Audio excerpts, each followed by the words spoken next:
Oh, there you are.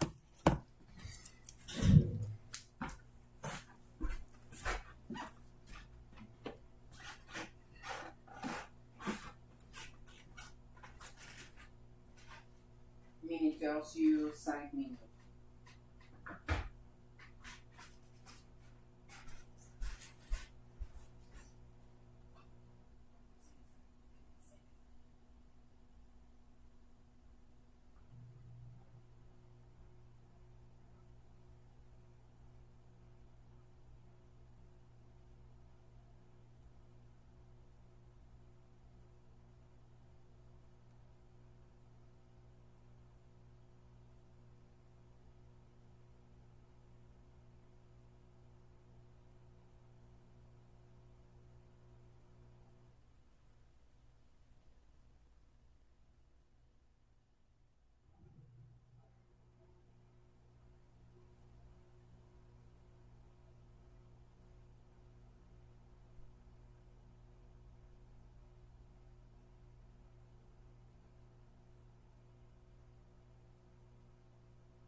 shit, I am actually...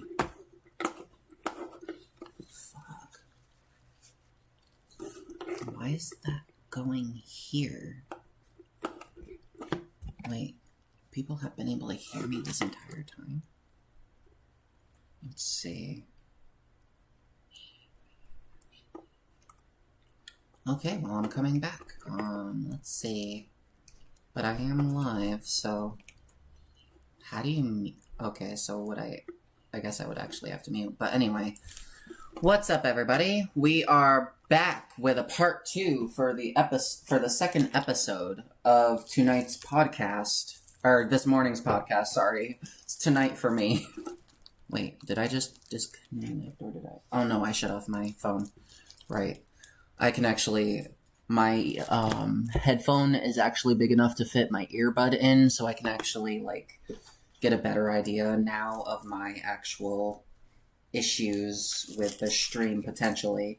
My only problem is it can get pretty bad in terms of, like, my ability to talk and everything like that. Like, it can get pretty distracting, so I think it's just a matter of having it off and on here and there. Like, if I'm doubting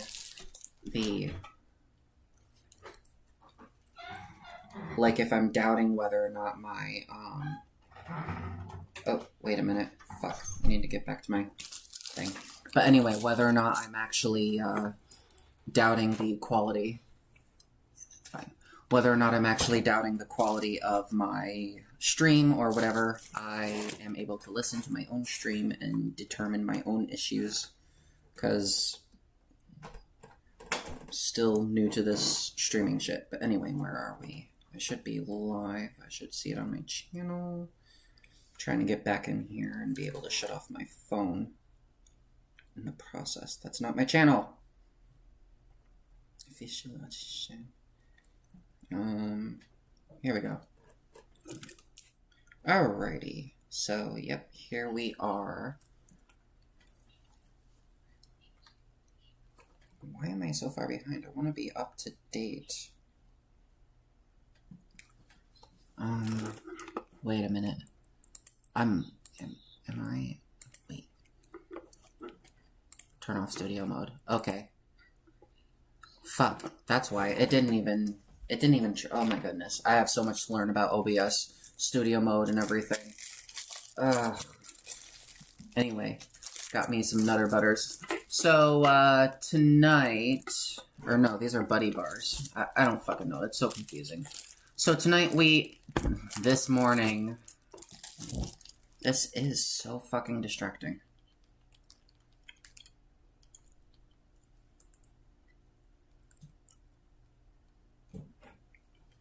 Anyway, so... Alright,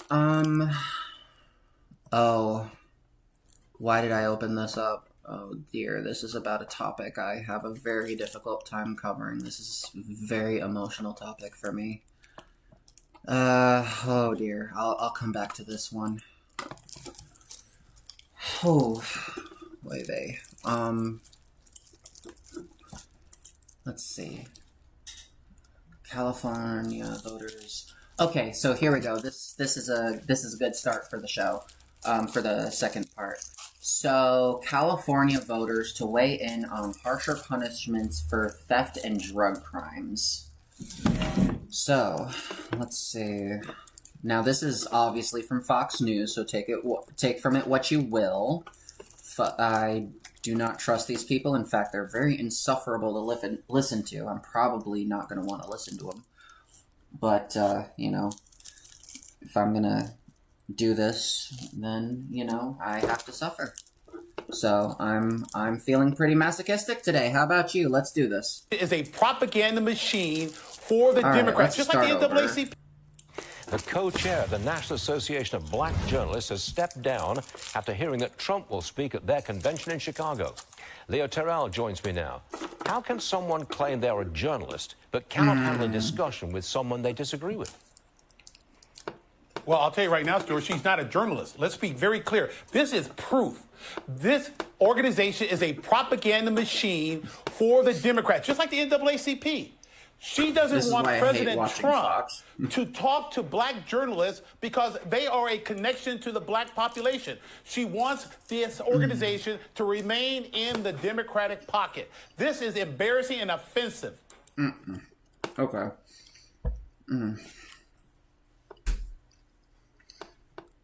I'm sorry. I'm sorry, guys. I did not mean to subject you to that. It won't happen again. Hi, vey. Alright, let's just read. California voters will have the opportunity to vote on a measure this fall that would increase the state's penalties for certain theft and drug crimes by rolling back aspects of decade-old criminal justice reform measure. The ballot measure before voters this fall, known as Proposition 36, would increase penalties for those crimes by making changes to criminal justice reforms that were made by Proposition 47 in 2014, which sought to reduce prison populations by easing punishment for certain crimes without undermining public safety.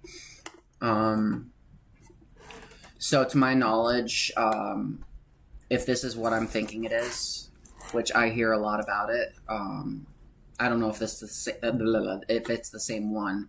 There's a lot of fear mongering from the right going on, saying that that they're letting fucking rapists and murderers back out onto the streets. You know, because whatever bail reform or some shit. Well,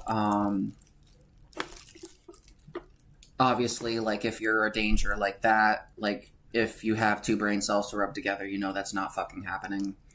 If you're arrested for smoking weed for whatever reason, but it's legal in California, so that wouldn't be the case. But let's say it's not legal again, and you get arrested for it. Well, basically, it's a non-violent drug offense. They would just set you back out on the street until your court date. Nothing wrong with that. I mean, it's kind of bullshit that they have to be brought in over that.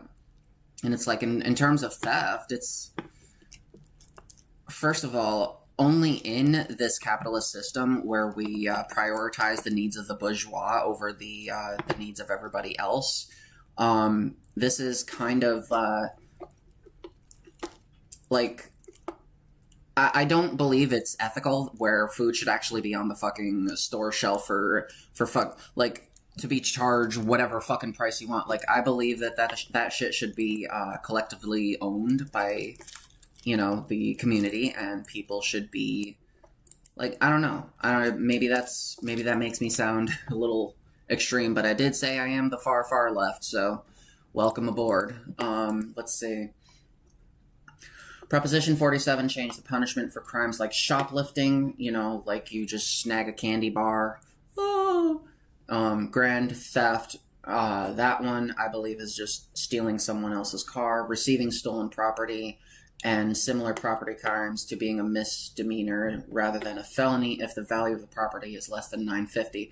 So grand theft, like, I don't even know why that's even here, because you're not stealing a car and having it. Wait, no, I'm thinking of grand theft. Wait, no, because there's petty larceny and grand larceny. Okay, that I don't know why my mind is thinking like grand theft when it comes to auto. Like, yes, grand theft auto. Like, someone's gonna steal your car and then use it to go commit a shooting in the subway system or something. I don't know. Yeah, totally. Grand Theft Auto, like 5, whatever. Receiving stolen property and similar property crimes to being a misdemeanor rather than a felony if the value of the property. Okay. It also reduced punishments for the personal use of most drugs to misdemeanors based. And so this is apparently what the California voters are going to be up against. So let's see if it gives us an idea of, like, the favorability of it. Critics of the 2014 measure argue it has contributed to a rise in property crimes, including petty theft. Once again, a mother without a job. She has 3 kids to feed. I'm not gonna fucking report her to AP if all she took was a fucking, like, I don't know, bag of frozen carrots. Sorry, like, I have better things to worry about. And it's also made California's drug crisis worse through softer penalties. That discontent prompted opponents to advance a rollback of some of those policies by collecting signatures through the initiative process to get Proposition 36, also known as the Drug and Theft Crime Penalties and Treatment Mandated Felonies Initiative, on the ballot this fall. Proposition 36 would reclassify certain crimes from being misdemeanors to felonies. For example, it would make the theft of items worth $9.50 or less a felony if the person has 2 or more past convictions for certain theft crimes, including shoplifting, burglary, burglary.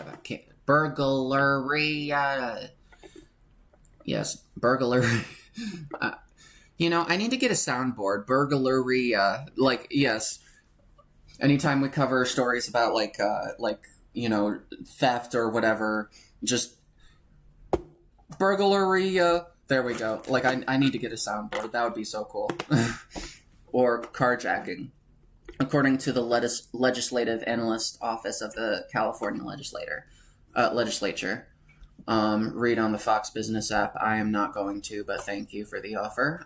Sentences would be up to 3 years in county jail or state prison, reversing some of the reductions made by the 2014 reform law. The measure would also increase the length of some prison sentences for felony crimes, allowing for felony theft or property damage to be extended by up to 3 years if a group of 3 or more people committed the crime together. So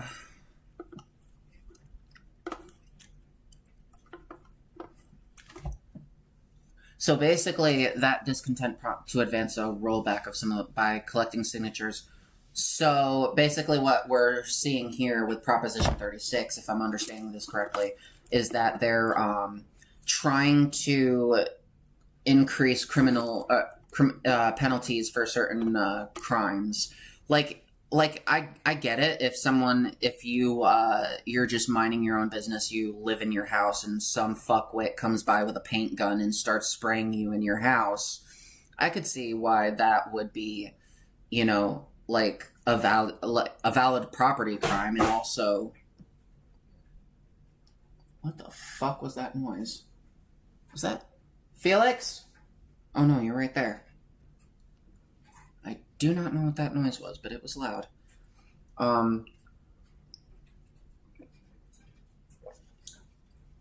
Shit, that got cold. I need to heat that up. And that's a full glass, too. Oh my god.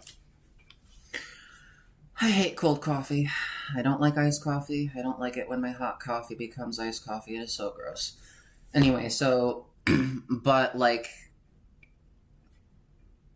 I feel like this is gonna be abused a lot by, like, the bourgeois class in terms of trying to arrest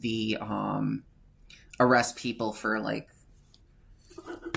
for example, it says here, it would make the theft of items worth $950 or less a felony if the person has 2 or more past convictions for certain theft crimes, including shoplifting, burglary. So, like, this just tells me that even if, like, if you have 2 previous convictions for whatever, for certain theft crimes, like, even shoplifting. So let's say it says shoplifting, burglary, or carjacking. Now, burglary, I'll be honest, my primary English language is English, and I don't fucking know what burglary actually is, but I know it is related to, like, stealing or something. Like, I don't know. I don't know if it's, like, no, I'm thinking armed robbery. What the fuck is this shit? Alright. This is a meme, everybody. This is gonna become famous. Define like, what exactly is it? I never actually thought to know what... Okay. So basically trespassing then. All right. So, but intent to commit a crime. How do you know if that's what's going on? Like, what if they have a record of stealing, but that was like years ago in the fucking past, and now they're just like they shoplifted twice. They took a candy bar twice. They didn't learn their lesson the first time, but they had a coming of Jesus moment the second time around. And so, but you know, they happened to go back into that place, you know, like 5 years later, but someone working there still recognized them, and now they're arrested for burglary or whatever, because allegedly they're in there to do it again. You know, they're obviously there. They did it 2 times, like in a 6-month period 5 years ago. So 5 years later, there's no way rehabilitation is a thing. Like, no, totally not. So they get arrested and they can like go to like court. And then that becomes a felony charge, and it can wait, no, not ready for this subject yet. And so it can be upgraded to a, where did it say? A felony? Like, it would make the theft of items worth $950 or less a felony if the person has 2 or more past, there's too many ways for that to be fucking abused. I don't know. I think this is a cancerous move on the part of California. I don't know. Proposition 36 would require that sentences for certain felony convictions be served in prison. Sentences for selling drugs like fentanyl, like that, I can understand. Like, fentanyl, I don't trust. I don't think that should be out there. Heroin, cocaine, or methamphetamine should be lengthened based on the amount sold. My stance on drugs is they should just be like legalized, you know, taxed, regulated, you know, the standard SOC Dem position, you know, like, oh, we believe in a strong social safety net, and we believe in like individual freedom, and nobody should go to jail for a thing that they did, that stuff and things. And also good, I'm for good things and I'm against bad things. Like, yes, I do believe in the milquetoast SOC Dem position of, yeah, we should just legalize, tax, and regulate all drugs because we can get the bad shit out of there. And actually, the benefit of that is we can also, and this is what conservatives fearmonger about a lot, what are known as safe injection sites, which is basically a place where addicts can go, where they can safely, as in there's someone there who can prevent an overdose, there's a medication there, and it can help them come off of it.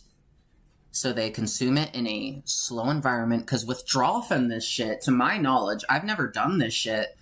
And the only thing I did, this was a really, really dark time in my life. I was in a relationship I do not want to even talk about.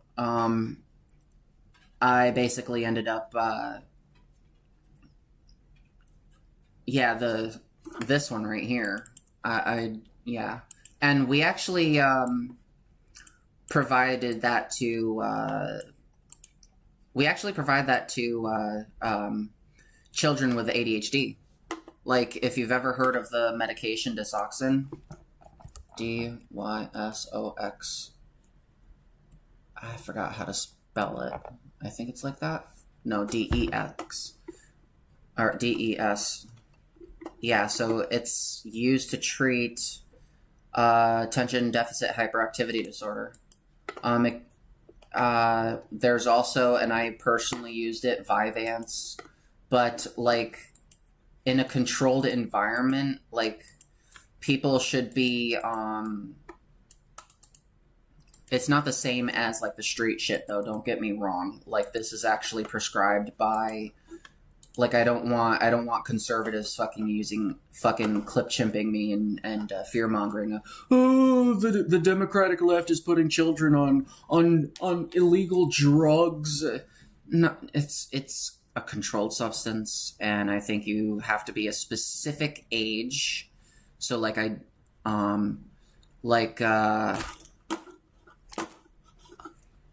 because I was on it before I turned. I was not Disoxin, but Vyvanse. I was on Vyvanse before I turned 18, and then when I turned 18, I think some insurance changes took effect, and I wasn't being prescribed it anymore. What are the age requirements for controlled substances in New York State?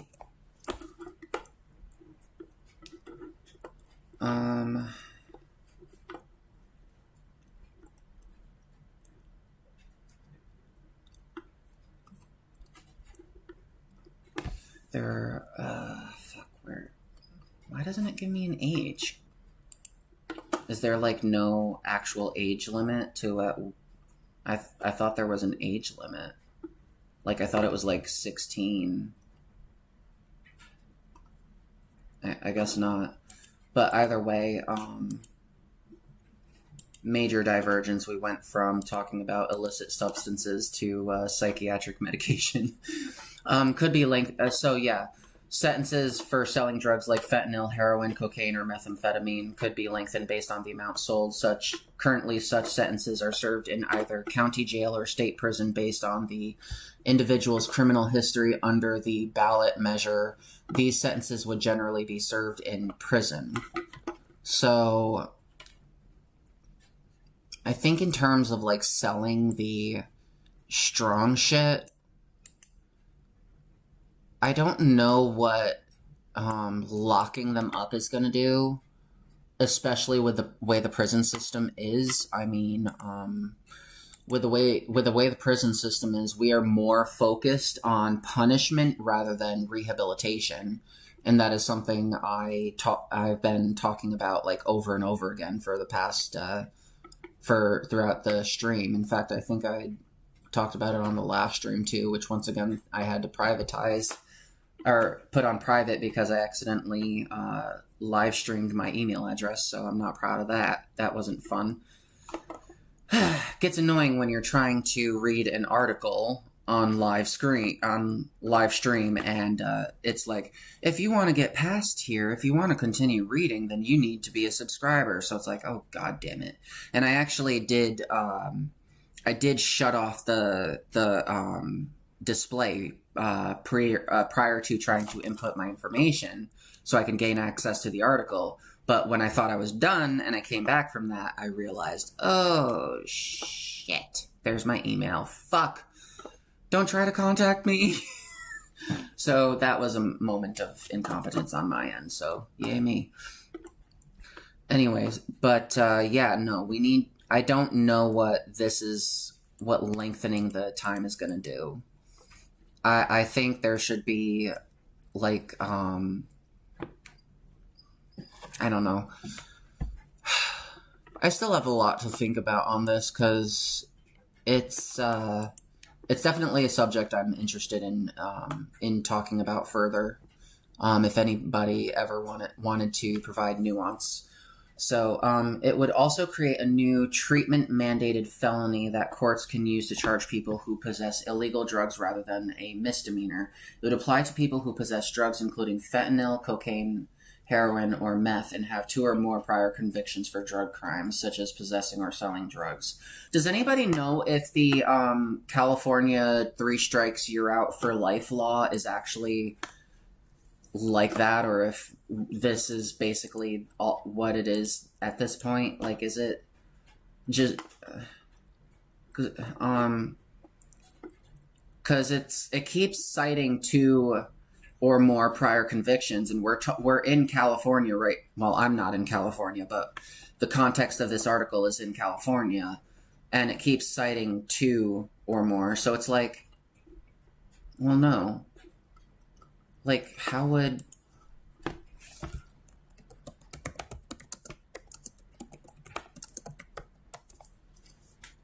The 3 strike law. A defense. Oh, okay. So maybe it's for felony, like assault or like sexual abuse of a minor or something like that. Maybe it would be something like that. You know, you have 2 prior convictions of that, and you do it a 3rd time, and you're fucked for life. Or maybe that's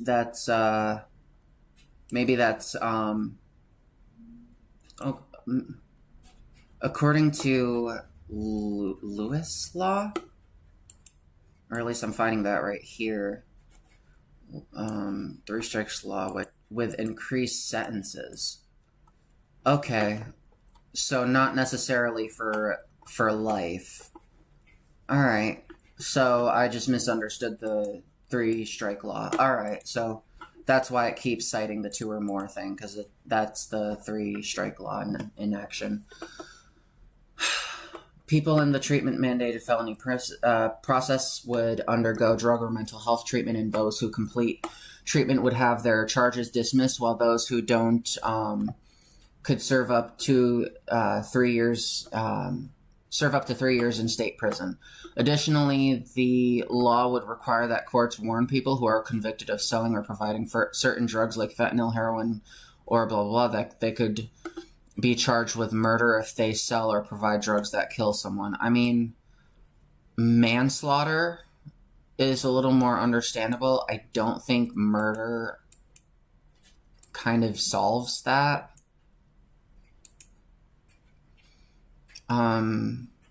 The warning could make it more likely that they would be convicted of murder if they later sell or provide illegal drugs. Now, I guess in the case, like, let's say that they knowingly provided those substances and it led to their death, I do believe that that would, in fact, be murder. That is intentionally, there is intent there.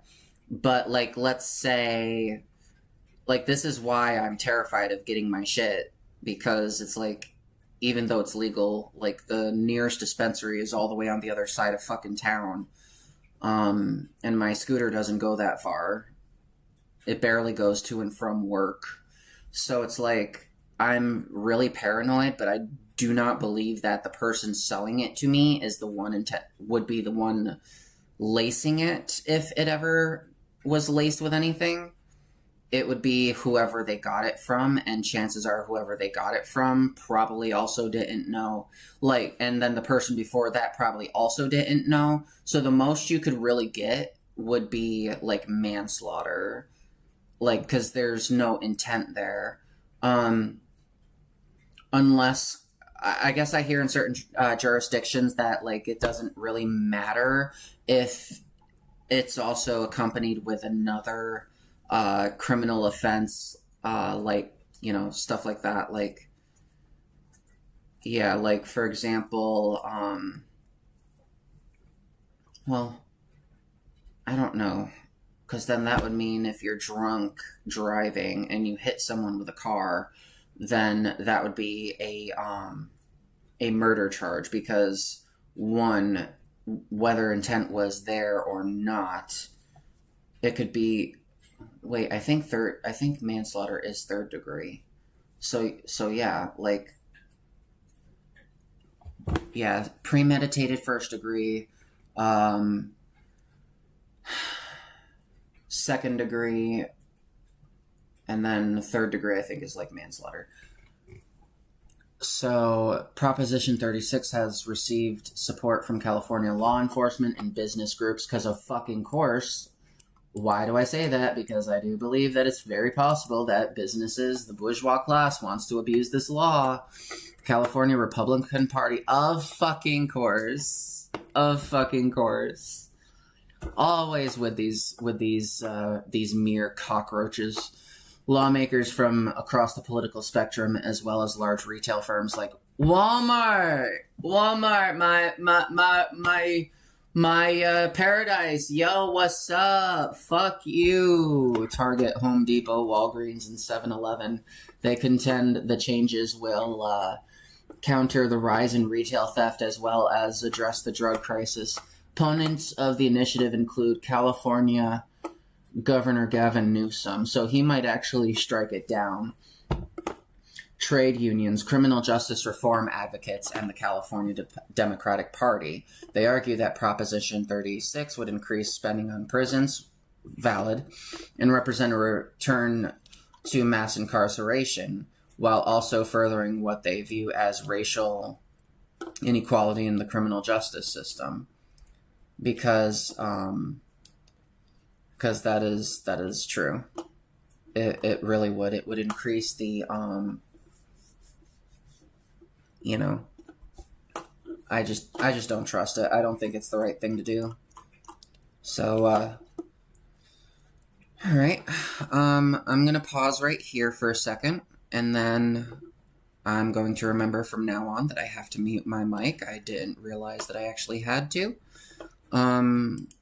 Yeah, OBS is so fucking confusing, so I will go right ahead and quickly go heat up my coffee, put my creamer away, and I will be right back. And then when I come back, I already brought this up. No, can I push that back a little further? I hate Trump, but I have other stuff about Trump that I can get to. Republican election disruption is coming. Forget the polls, cultural. Here we go. Yep, so 3 presumably about the election. So I'm going to close out of this one. What else do I no longer need? This one, or this one, or this one. Yep, so these are going to be the next 3 here. I'm going to separate that by a new tab. Again? Yo, come on. Yo, what?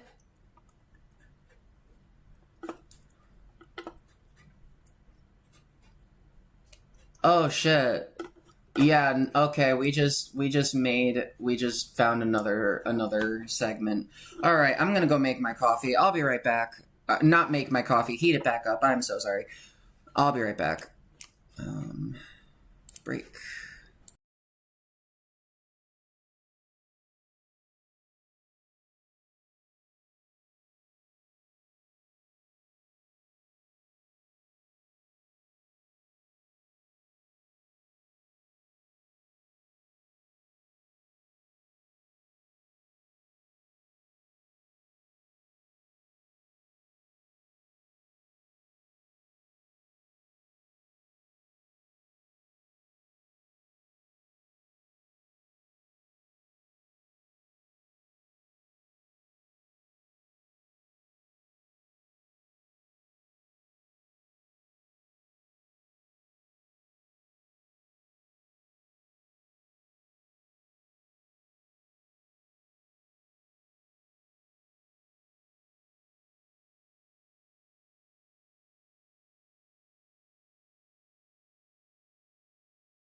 Alright, we are back.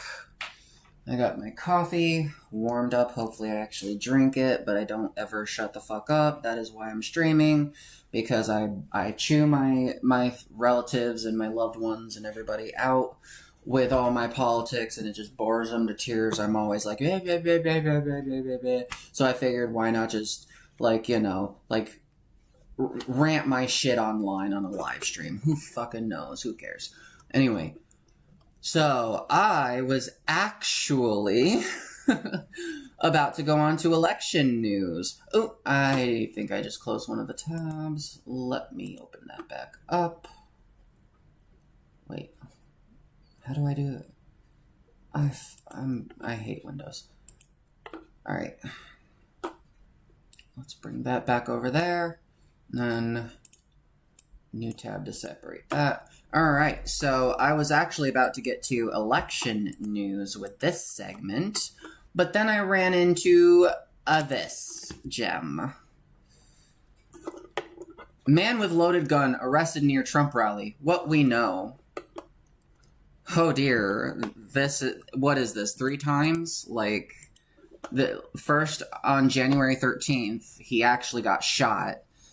Then I don't remember what the day was, but they caught another would-be assassin. Let's hear what this is. A 49-year-old Nevada man was arrested at a security checkpoint near former President Donald Trump's Coachella rally on Saturday, October 12th, after he was found with guns, several IDs with different names and fake VIP credentials, the Riverside County Sheriff's Office said on Sunday.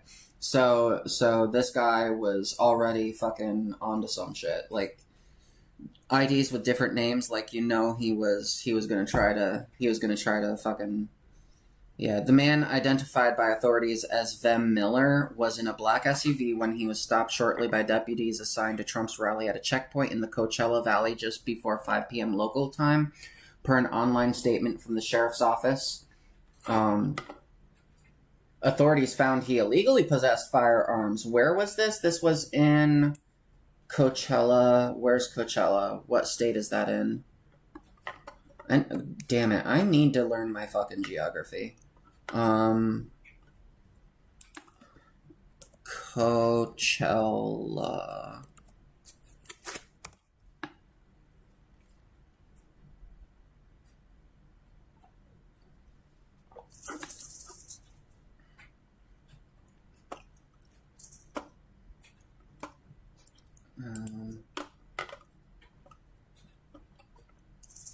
Oh, in Indio, California.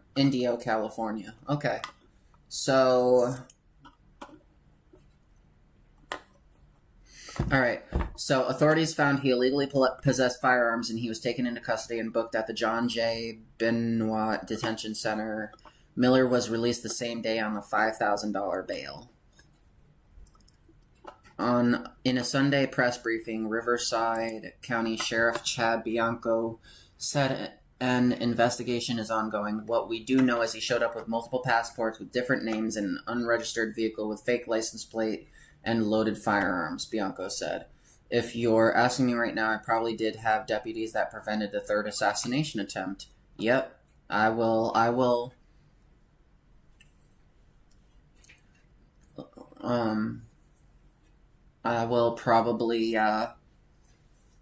probably go ahead and agree with that. Like, if that's the case, then yeah.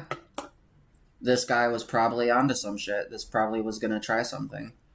Let's see. Miller called the claims complete bullshit in a more than hour-long video statement posted to the alt-tech video platform Rumble. Rumble. Like that feeling you get in your stomach when you haven't had food in a while because the Republican Party has cut your food stamps and your rent is 100% of your income and you can't fucking feed your kids, let alone yourself. Oh, that feeling, Rumble.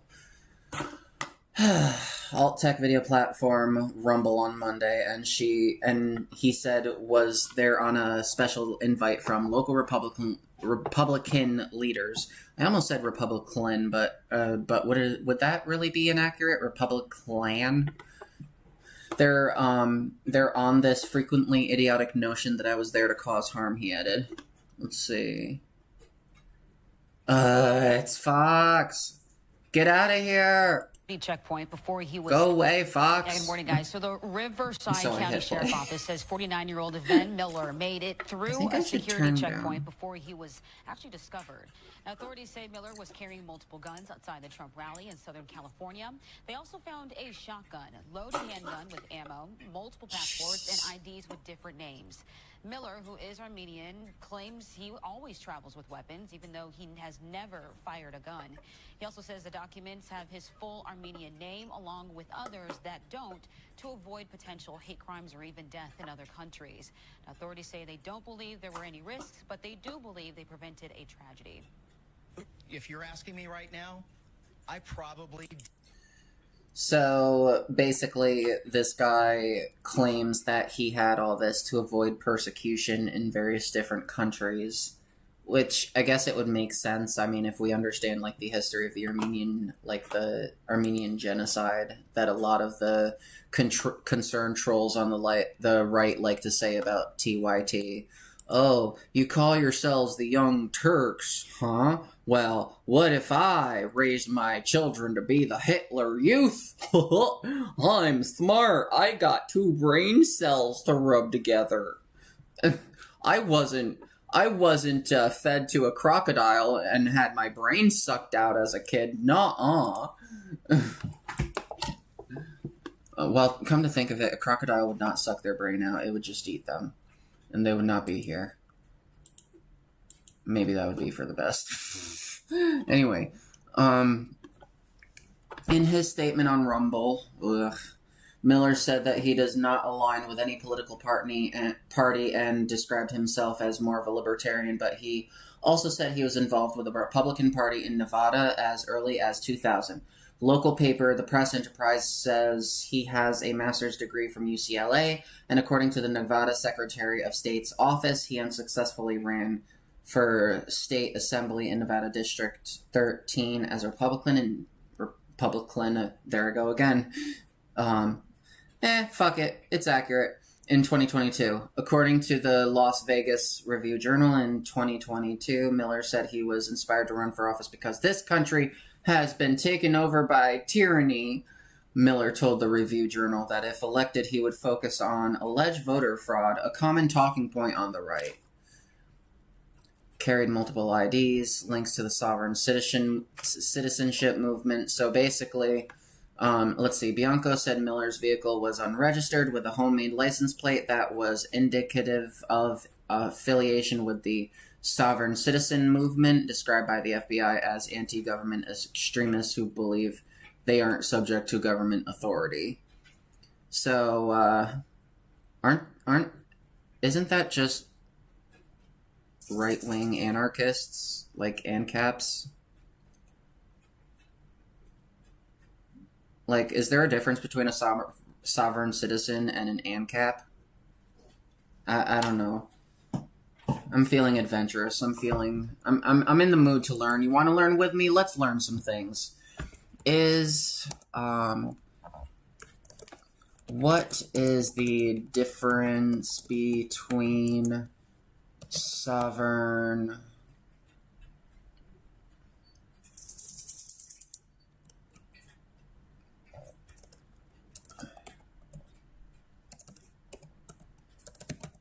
God damn it.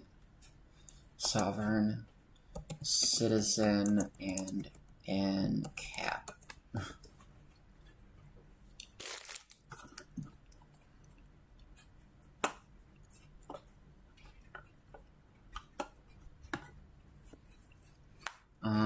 Let's see.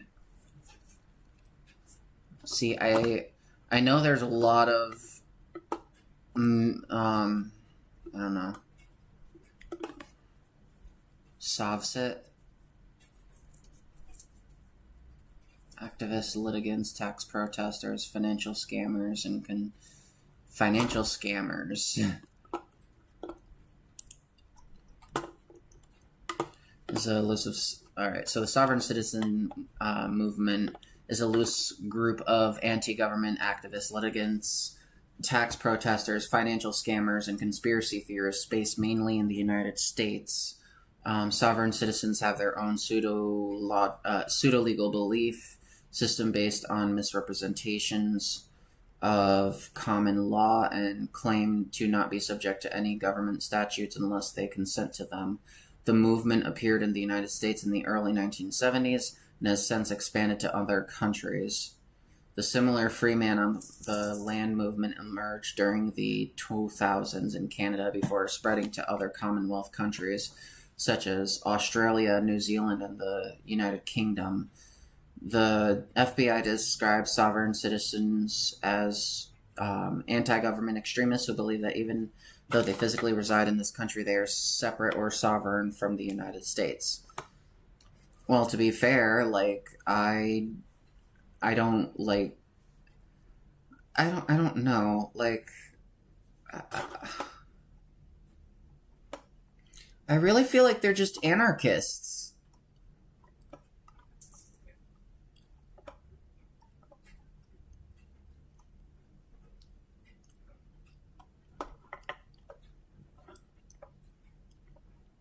Well, yeah, okay, so in surveys conducted in 2014 and 2015, representatives of U.S. law enforcement ranked the risk of terrorism from the sovereign citizen movement higher than the risk from any other group, including Islamic extremism, or Islamic extremists, militias, racist skinheads.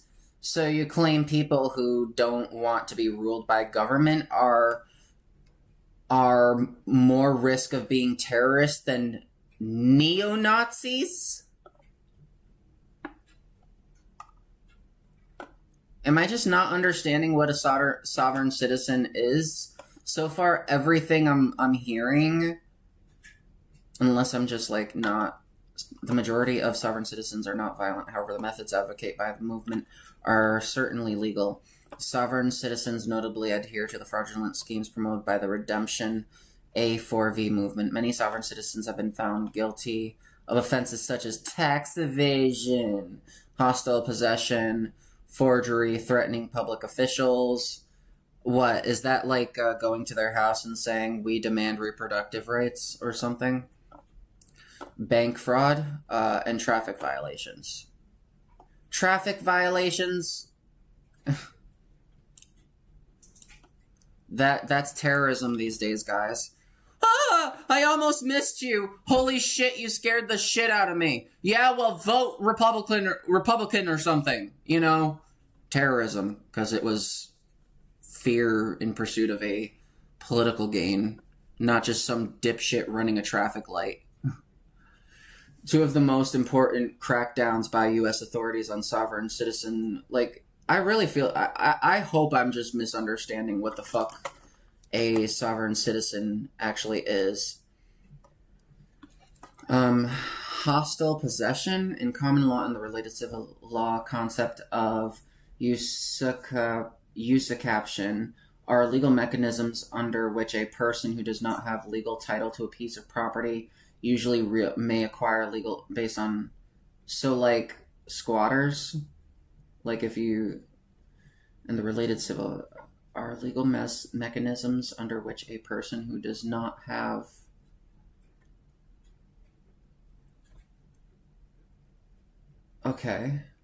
usually real property, so like real estate, so like housing, may acquire based on or occupation without the yeah, so squatting.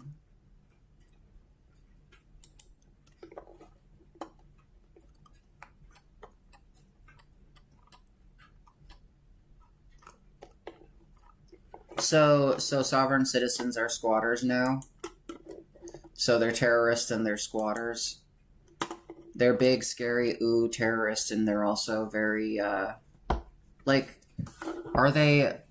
do they have any ties to any far-right groups? Like, that's what I want to know. Like, are they actually, like, far-right extreme, like, do they have any, like, I have so many questions. Like, I know that I'm told that they're bad, but it's like, so far all I hear, like, there's no like, it's still not, like, whether or not there's a difference between like, I don't know, like, if you don't believe in the state, then...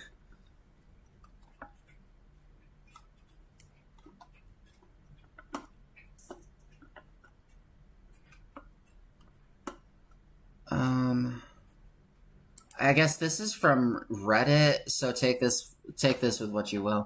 This may be a U.S. specific question, but I'm not... Okay, so I'm not the only person who is confused by this. This may be a U.S. specific question. I'm not entirely sure if sovereign citizens are a thing outside of this country, but I'll ask anyway. I know anarchism is rooted in a distrust and hatred for the government, and since the sovereign citizen movement is founded in the same principles, I want to know how anarchists feel about them.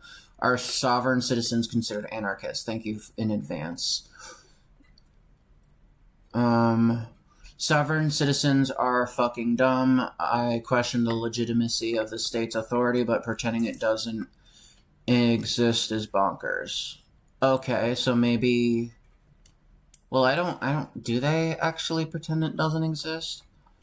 I think their position is mostly that they don't acknowledge the authority without consent, which I think is a very reasonable statement to hold, position to hold. I don't think that's pretending it's not there. I think it's just setting boundaries. But anarchists, I don't think this wall should be here, so let's knock it down. And caps, I don't think this wall should be here unless it's built privately, in which case it's fine. Sovereign citizens runs into wall. So I'm not seeing... As another comment said, they seek freedom from others in the sense it is something they want only for themselves.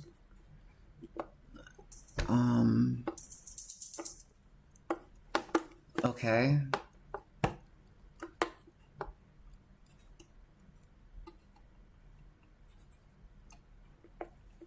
Oh, this was actually what was cited in this area, so I'll read that part, because that was what actually brought me here.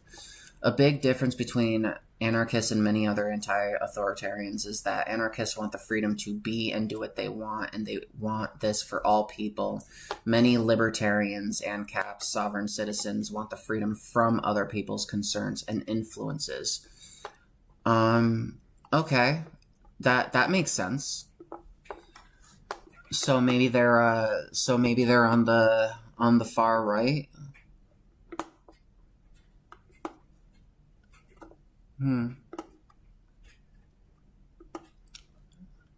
Yeah.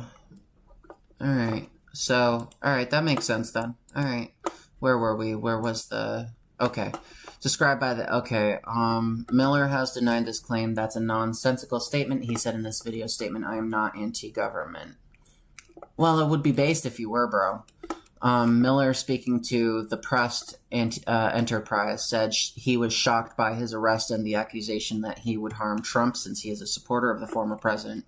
Miller told the outlet that he is a Trump caucus captain who went to the Coachella Valley event upon a special invitation from the head of Clark County's Republican Party. He said he wore a Trump hat and shirt to attend the Coachella rally and argued that he had a special entry pass. In his Monday statement, Miller said he was an all-in supporter of Trump since 2018. His 2022 bid for public office was inspired by the work of President Trump and his courage, he added. An Instagram account belonging to Them Miller shows a variety of selfies with prominent conservative figures, such as Steve Bannon and Stephen Miller. Wait. What is this guy's full name again? Fuck, where is it? Them Miller. They're not related? They got the same last name. There is also a selfie with Robert F. Kennedy Jr., who dropped out of the race and is now backing Trump. Really, really based politics there, yes, totally. And can I stop letting my coffee go cold? Jesus, this is why I can never stay awake. Let's see. Well, that and the fact that I work an overnight shift.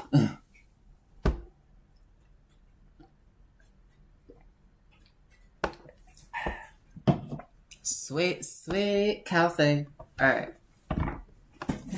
Yes, that was a burp.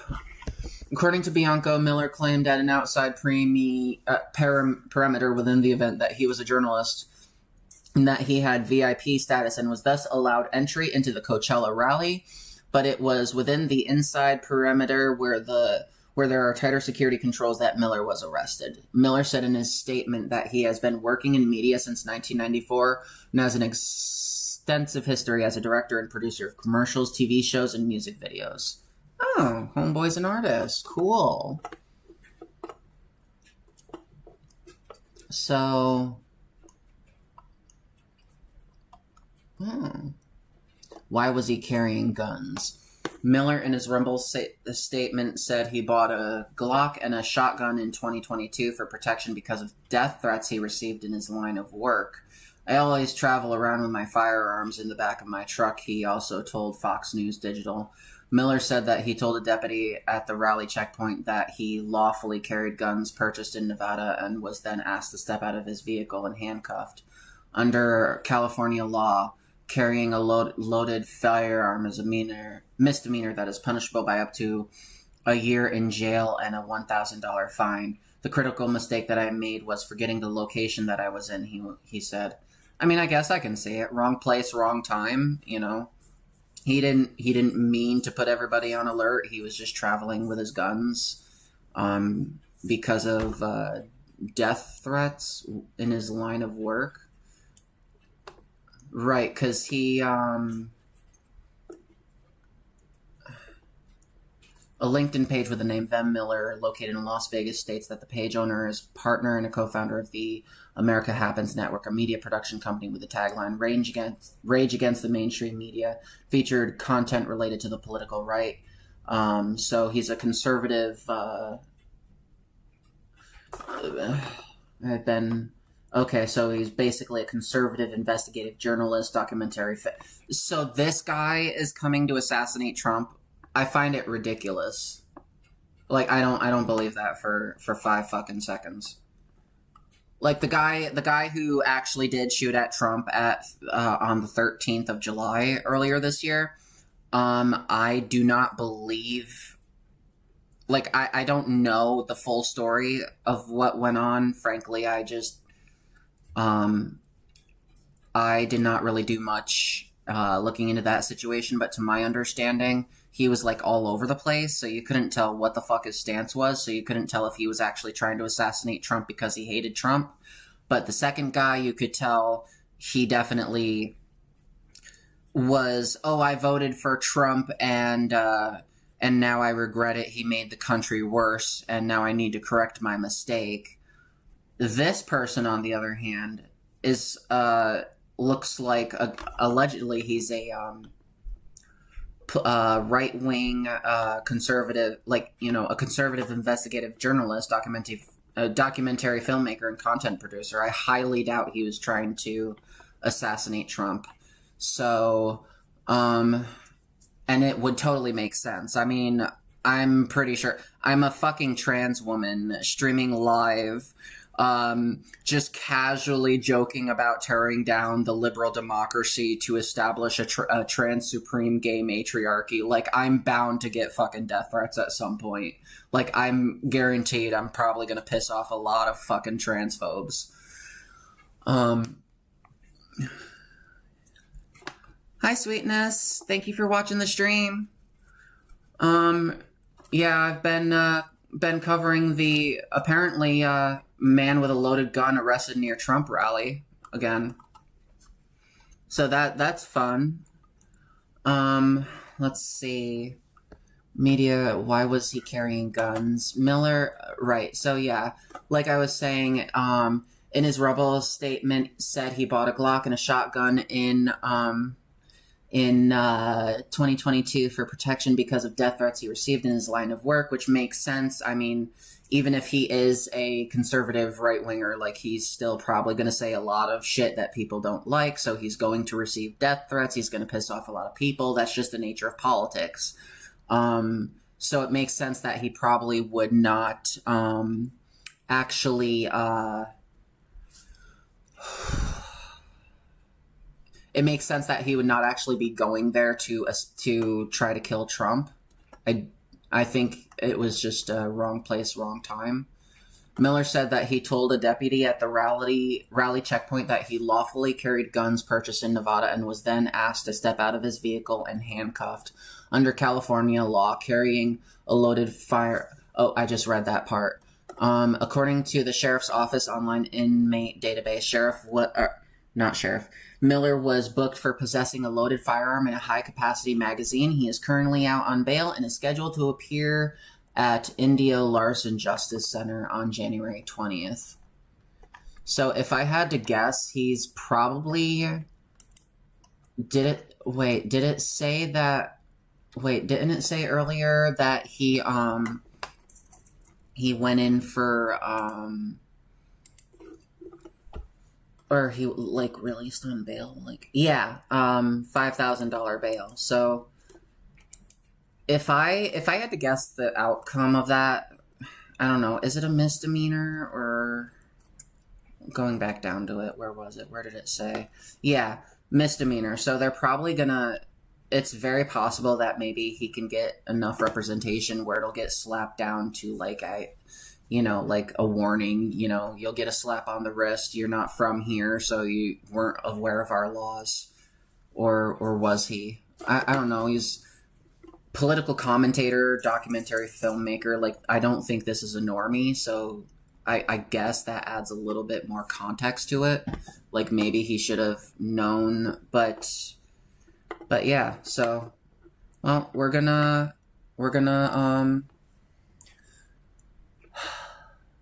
Jesus Christ, how long have I... 3 hours for... or 1 hour for part 1, and... what was it, 3 hours for part 2? Or for the first part, like, this one was actually part 2, I forgot. But yeah, yeah, so this is the next one I want to get... This is the next segment I want to get into. I got 3 things... Oh, thank you, sweetness. I do appreciate it. Yeah, I am definitely, yeah, I have, yeah, I'm just basically just reading a lot and just, giving my commentary on it. I do try to play, what if they show videos. I did kind of prematurely stop a Fox video because it was giving me brain worms, like just listening to this one asshole like rambling. It was earlier in the stream. I thought I was gonna die. I thought my brain was like melting and falling out of my ears, like, ew. Anyway, so I'm going to take a quick break before I get into this next part. I'm going to finish my fucking coffee once and for all, and I will be back in a few minutes. Oh, thank you, sweetness. I do appreciate that. Alright. So, going to break now, and blah, blah, blah.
We're back. All right. So thank you for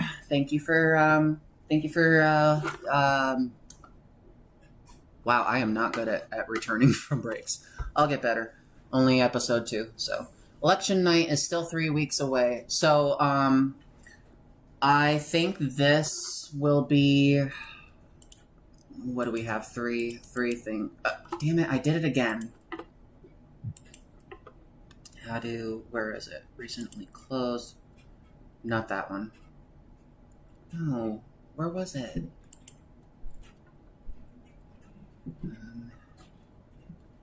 Was it this one? Opinion. Yeah, I think it was this one. What, right? Yeah, God, I need to stop closing my stuff. Anyway, so yeah, I got 3 articles to get through for this segment, and then I'm gonna do one more segment. This I'm actually saving for, thank you, sweetness. I'm actually gonna save this one for the last segment, because this is about a very difficult subject for me, and I honestly don't know why I didn't, I don't vet this stuff. Like, I just have this new tab thing, and I just go through here and find something that looks interesting. Like, there's a lot of stuff about Russia, and I feel like if I just looked at everything that looked interesting, I'd be clicking on a lot of shit about Russia, and I don't want this to be all about Russia and everything. But, yeah, so I got these 3, and, after I'm done with this one, then I figured maybe we'll, I don't know if I want to... Oh, yes, I use, she, her pronouns, yeah. People, like, I do also tend to go by they, them, specifically in the case, like, if someone, like, can't really tell, which, I guess, you know, but, once they ask, I usually specify, yeah, I prefer she, her, but, yeah, what was I? Oh, and then after, all right, I'll be sure to use she, they.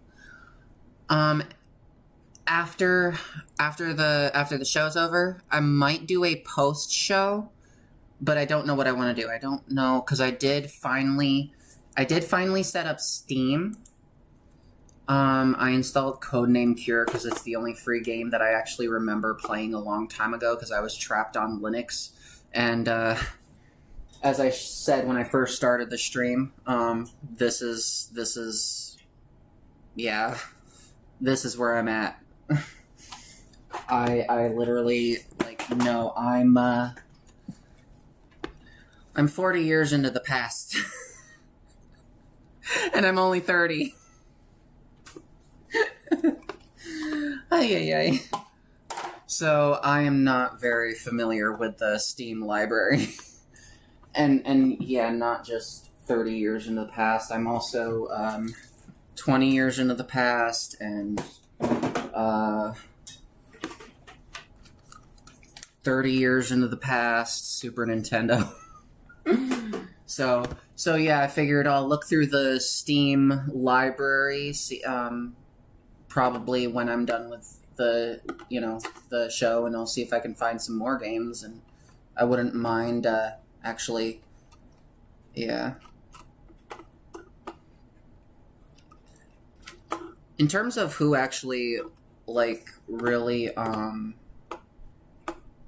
why I decided to get back into this political stuff, because a long time ago I used to do video essays, but I deleted them after a traumatic situation happened, and I just didn't want to talk politics anymore. So I tried doing, like, cringy comedy, and it just didn't really work very well. So eventually I just retreated to just watching other content creators, like I said in the first parter. I was watching like Kyle Kalinske, TYT, Humanist Report's pretty based. I like Mike. He's pretty good. But I felt like they weren't, like, as angry about what was going on in regards to the rollback of trans rights in certain states. So I just eventually I became angry, and my like comments on these videos were increasingly like I needed to touch grass. So I stopped watching political content for a while, and then I happened to run into Vosh's stream, and I heard the way he was just like giving transphobes like a second asshole to shit out of, and it was just great. Like, I felt revived. I felt like, oh my god, there is actually people out there who is willing to actually stand up for us. Holy shit. And later on I started watching Hasanabi, and I think those are my two biggest inspirations for actually trying to do this live stream shit. So if I sound a lot like them, I do apologize. I don't want to sound too much like them. So anyway, let's see. All right, let's get started on this. Election night is still 3 weeks away, but I'm prepared right now to make a prediction with total confidence. Whichever presidential candidate is leading on that night, and however many ballots still need to be counted, Donald Trump will claim victory and dare the world to dispute him. It might be at a moment when a red mirage makes it look like Trump is ahead, but only because absentee ballots have yet to be tallied. Or it might just be because it's what happened last time when Trump took the advice of Rudy Giuliani. So wait a minute. Let's go back real quick. Whichever night, and it might be at a winter.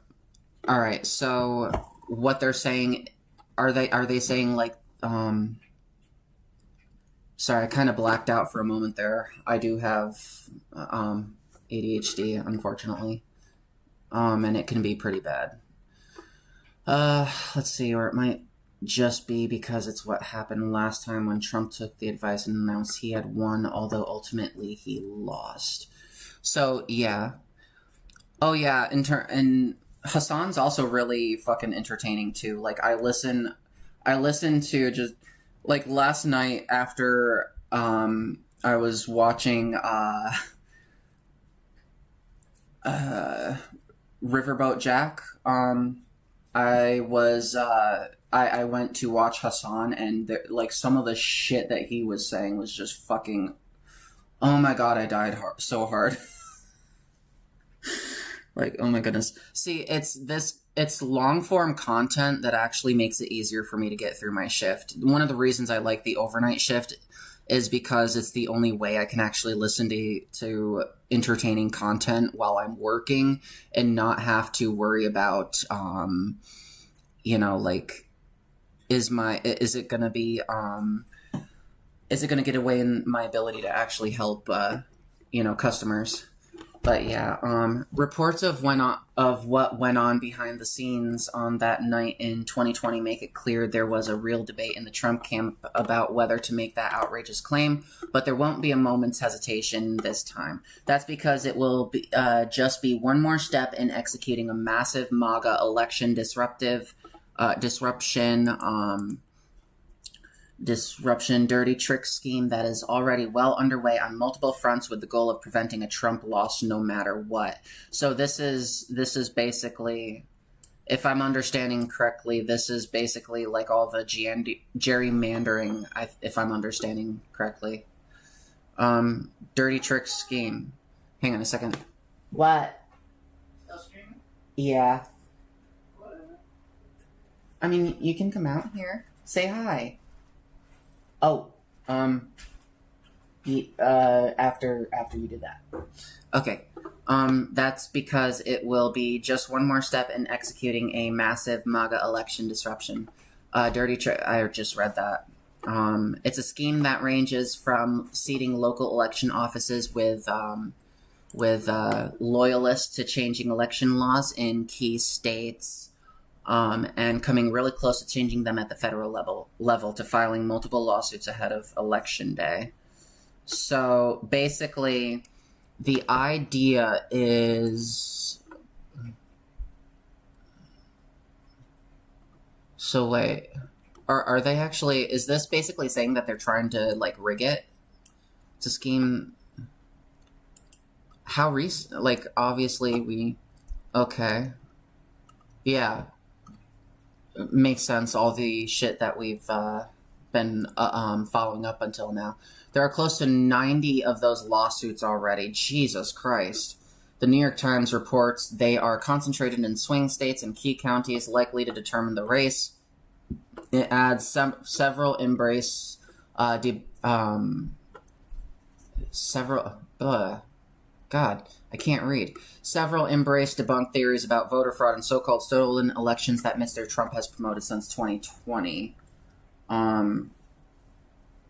You see, if I'm being completely honest, I'll admit that I kind of, when it comes to electoral politics, I do kind of, like, I watched a debate between Deep Fat Fried and that's with Paul Zigo, T.J. Kirk from The Amazing Atheist, and his brother Scotty.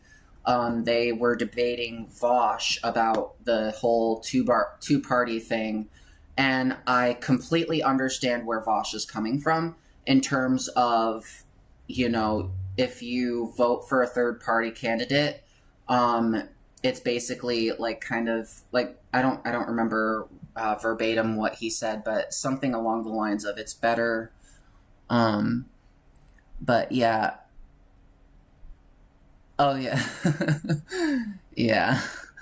But it's like, what was I saying? I lose my track so easily. What's wrong with me? What was I saying? Hey baby, come say hi. It's just my audience. You don't have to. Okay. My fiance's a little shy. She's a little shy girl. But anyway, yeah, so, but, while I do agree with Vosh on a lot of things, I do think that, they also kind of had a point, because I think it's more like if you're in a swing state, then you can't really afford to vote third party. Like, you probably should go to the one that's not going to kill our country. But if you're in a safe state, like New York State, see, I come at this at different angles. If you're in a safe state like New York State, then, oh baby, one of my chatters says hi. Oh, thank you. But yeah, so if you're in like a safe state, then you could probably afford to vote third party. I think this is Kyle Kalinski's take. It was either Kyle's or... Was it Kyle's or Mike's? I think it was Kyle Kalinski's take. But it was essentially, if you live in a strong blue state, like for example New York or California, then it's okay to vote third party. The problem is if you're in a swing state, because it could go either way. And that is where you want to actually engage in the lesser of two evils political strategy. Like for me, I could... Oh, there she is. Yep, that's my baby. Yep. Yeah, so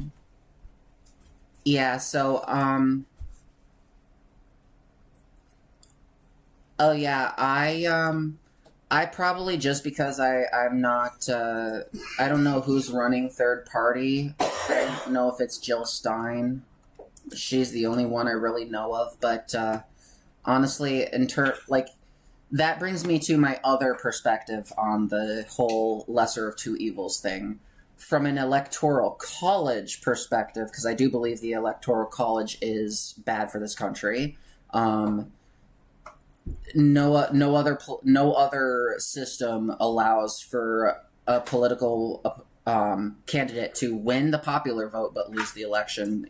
That's just not a real thing, except if you have this fraudulent system known as the Electoral College. So at the same time that I do believe that lesser of two evils in a swing state, vote third party in blue, I also do believe that it would be equally valid to vote, you know, the lesser of two evils in the blue as a way of continuing to expose the Electoral College. The more candidates who win the popular vote lose the election, the easier it is to expose the Electoral College for the fraudulent bullshit that it is. It provides more cases for people. I feel like it's almost an accelerationist take where it's like, hey, the car is going too fast. I think the brakes are shot, so let's go directly into a gas tank and cause it to explode with us in it. Like, I feel like it's an accelerationist take, but I feel like showing that the Electoral College just isn't the best system. It's probably that's probably why I guess that's really why I might be justifying my vote for Kamala in November. Shit, I still have to register. I think I'm registered as a Democrat though, assuming I haven't been purged from the voter roll. I haven't voted in 2 election cycles. Shit. Yeah, I haven't voted since Trump. I think I voted Obama the second term, because I just turned voting age. So, oh, yeah, I did look up, let's see, Coachella. Let's close out some of these. Alright, let's go on to this next one. Forget the polls, cultural signs point toward a Harris victory. So this I feel is more positive, so I'm gonna save that for last. Yeah, see, I'm trying to escape the Democratic Party. I feel like it's a trap, almost. Like, I gotta get out. I do not, like, they have shown time and time again that they are not, like, proletarian friendly. So, like, they're not a proletarian party. Like, they are essentially them and the Republicans. They're basically liberals. They support the same fucking basic economic principle where it's like, oh, I support, and I should be specific. Not all Republicans. Some of them are actually the MAGA Republicans, I should specify, are actually more like fascists. I would not consider them liberals, but the more like moderate, if such a thing exists these days, like moderate quote unquote Republicans and the current Democratic Party, they're just liberals. They don't want to be there for those of us who are breaking our fucking backs every day. The reason I went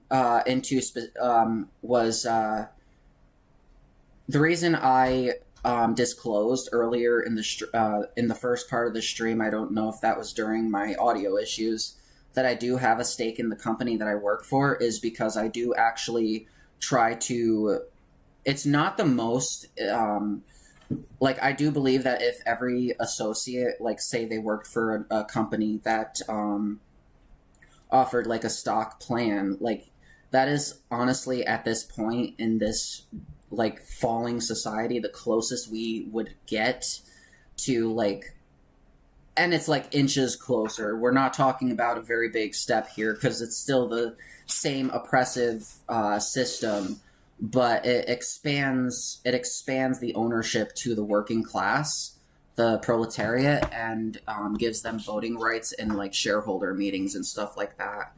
And the reason I mention this is because, like, I do believe that we need to make, I don't know. I think it would be better if overall, like, employee stock plans may help in terms of leveling out the equality, but my biggest problem with that is, like, let's say you, like, every single associate working for Walmart, for example, there's millions of us. We all buy, I don't know, 100 shares in Walmart, which is at the moment like an $8,000 position. That's still not going to take all the fucking control away from the bourgeois class. And so that is why, while it is definitely a step up in the sense that it gives people voting rights, it's not perfect because it's once again, $8,000, that's not cheap. Nobody can fucking afford that. But if people over time, like that, it just doesn't do enough, in my personal opinion. So that's why, like, I do not believe the Democratic Party actually stands for those ideals, unfortunately. It just so happens that a lot of people who work,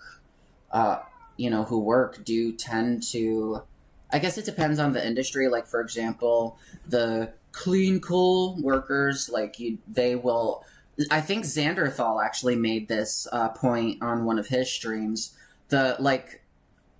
Sometimes how did he explain it? I don't want to misquote him.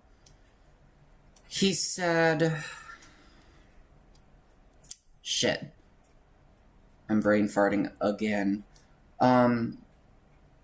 Like for example, the clean coal people, the coal unions, they would not support climate change initiatives if it meant that they would lose their jobs. Because if we're not relying on coal and fossil fuels, then what's the need for coal miners? And so therefore the logic follows that it would fuck over a portion of the working class. Like, I do believe that overall, like, it shouldn't matter. Like, what if, like, what would be a good solution for that, though, if we were to try to, like, encourage coal workers to try to switch, like, well, Alaska, I covered this in the last stream, basically did a UBI for some of their areas for select groups of people, namely orphans aged, I forgot the exact wording, but people aged out of foster care, and what was the other? Individuals carrying pregnancy. So there was that. People who meet that criteria would qualify for a. Was it a recurring payment or was it a one-time payment? I don't know, but it was no strings attached, which I thought was pretty based. Alaska, I kind of took a jab at the conservatives who like to shit on, like, a universal basic income. I actually took a jab at them, saying they're not actually against it, because I don't see any single one of them talking about Alaska, a red state, fucking literally doing their caricature of communism. Yeah. But anyway, let's get back to this, because I still got another page to get through. So Trump. So yeah, this one is a more terrifying headline. This one's more. This one's a lot more bearable. So I'll do this one next. Let's see. If Democrats aren't panicking yet, they might want to start. The Kamala Harris honeymoon is over, and the glow has dissipated. In 6 of the 7 battleground states, former President Donald Trump now shows a slight lead in the polls. An NBC poll released Sunday shows Harris and Trump tied in the national vote. Let's see. We are 3 weeks out from Election Day, and one thing has become clear: Trump might actually win, and that is very sad. I don't know if that's true, though, because, once again, we can go look at the, let's look at the polls. Kamala versus Trump latest stats. Let's see what we got here. 16 hours ago. Is there anything more recent than that? News. Past hour, let's say. No? Past 24 hours. I guess that's the closest I can get. Hey.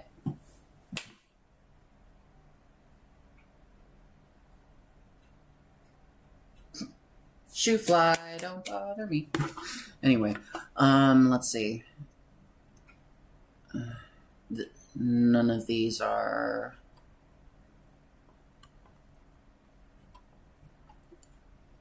None of these are answering my question. Unless I'm kind of missing it. Latest poll numbers? I suck at Google searching shit. Can Kamala Harris beat Donald Trump? Latest poll updates. Oh no. Oh no. Oh no. Is it too late to, is it too early to bash the fash? Let's see, Vice President Kamala Harris will go head-to-head with Donald Trump in just 3 weeks as Americans cast their vote in the 2024 elections. Senate races are now a stress point for the Republican Party. Party? What the fuck is a party? Party, with an internal memo revealing that many GOP candidates are trailing Democrats in the polls. Which is pretty refreshing. The fact that a lot of GOP candidates are trailing Democrats, that is a good thing. In the presidential race, several polls over the last week have revealed a shrinking national lead for Harris, meaning that with just weeks to go, the race is only getting tighter. Meanwhile, Trump is leading in multiple swing states. I hear ya. It's so frustrating. I feel like when I look at polls, it's mostly cope because of the fact that I hate the fact that it's so far. It feels like it's so far out, and I just want it to be fucking over because it's like it's not fun knowing that in just a month there's like a 50-50 chance that your rights could be at like under threat just because fucking chance. Just because every 4 years we have an election. Like, it's, I'll be honest, I'm tired of like, my rights being thrown, like, up, the way I've heard this analogy used about women, women's rights and the rights of black people, and I kind of feel the same way about the rights of trans people. The Democratic Party is team blue. The Republican Party is team red, and trans people are the ball being tossed back and forth between the teams. Like it's not verbatim the exact analogy, but I think we know which one I'm aiming for. In the presidential race, several polls over the last week have revealed a shrinking national like Republicans fucking hate us. And Democrats don't even wanna fucking defend us. It's almost like we're just a fucking ball in a game spiraling down a fucking endless. It's like, do we really need to travel to the center of the Milky Way galaxy to fall into like what the fuck is it, Sagittarius A star? Like we're already in a black hole. Like we're already spiraling down into a singularity of hell. So, like, is it really that, like, can we just take the accelerationist stance and just, like, stick Earth on a catapult and fling it into Sagittarius A star, like, get it over with? See, but the former president may be losing his grip on older generations of voters, with the latest New York Times polls showing the two candidates split by a hairline. You see, we're split by a hairline, we're split by just a feather, you know, the Democrats! I need to get better at my Trump impression. Let's see. With nearly 1 in 10 Republicans, oh yeah, I remember when I first learned about black holes, I was incredibly, like, terrified of them. I thought that In fact, before I knew what the galaxy versus the solar system was, I thought the center of the galaxy meant like directly above the sun or directly below the sun or whatever the hell that means. Like it's right there and like the sun is like right here and we're just so close, and if we just get a little closer, we'll be sucked right. Like that was literally when I was an adolescent. That's literally what I thought black holes were. It was so terrifying. The latest average of national polls collated by 538 shows Harris with a 2.4 lead over Trump. On average, Harris has been marginally ahead of Trump in national polls for several months. Marginally ahead of Trump. Like, I feel like this shouldn't be said. A race this close, like, okay, they're gonna kill us. We get to live for another 4 years. That's not a difficult choice. That's not a difficult choice. It really fucking isn't. Why is it this fucking close? Republicans are now concerned about Senate elections, according to an internal polling memo obtained by Politico. The memo reveals that by the Republicans' own polling, their candidates are trailing behind Democrats in 7 out of 9 key Senate seats. Data that's largely been confirmed by public polls. Those seats are in Arizona, Maryland, Michigan, Nevada, Ohio, Pennsylvania, and Wisconsin. Oh yeah, and the Pennsylvania. Oh, I covered that on the last episode, the first episode. In fact, I think that was the first segment that I published on my actual page. All right, let's Be the biggest for Harris. We just. I mean, the top line is the 5-point advantage that Kamala Harris had in our last poll is gone. What's behind that shift? Yeah, exactly, Savannah. I mean, just look at them side by side, and you can see it. Remember that poll we took a month. Okay, so that's not terrifying in any way.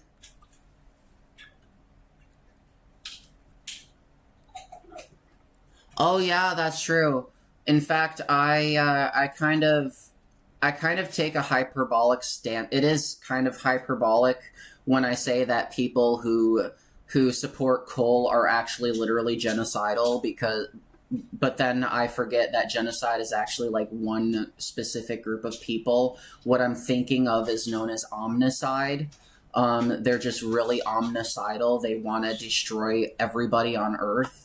It's a really hyperbolic stance, but I question whether or not sometimes it's true. Like I say it like 90% ironically, 10% unironically. You know what I mean? Like I don't really believe it, but I question it sometimes. If you catch my drift. We still have a lot of work to do to maximize our gains in this critical Senate election. We also have to guard our flanks, writes the memo author Stephen Law. We need help understanding what an author is in offices and anyway, head of the Senate Leadership Fund. The memo also warns that strongholds like Nebraska and Texas. Oh yeah, it's kind of so it's a really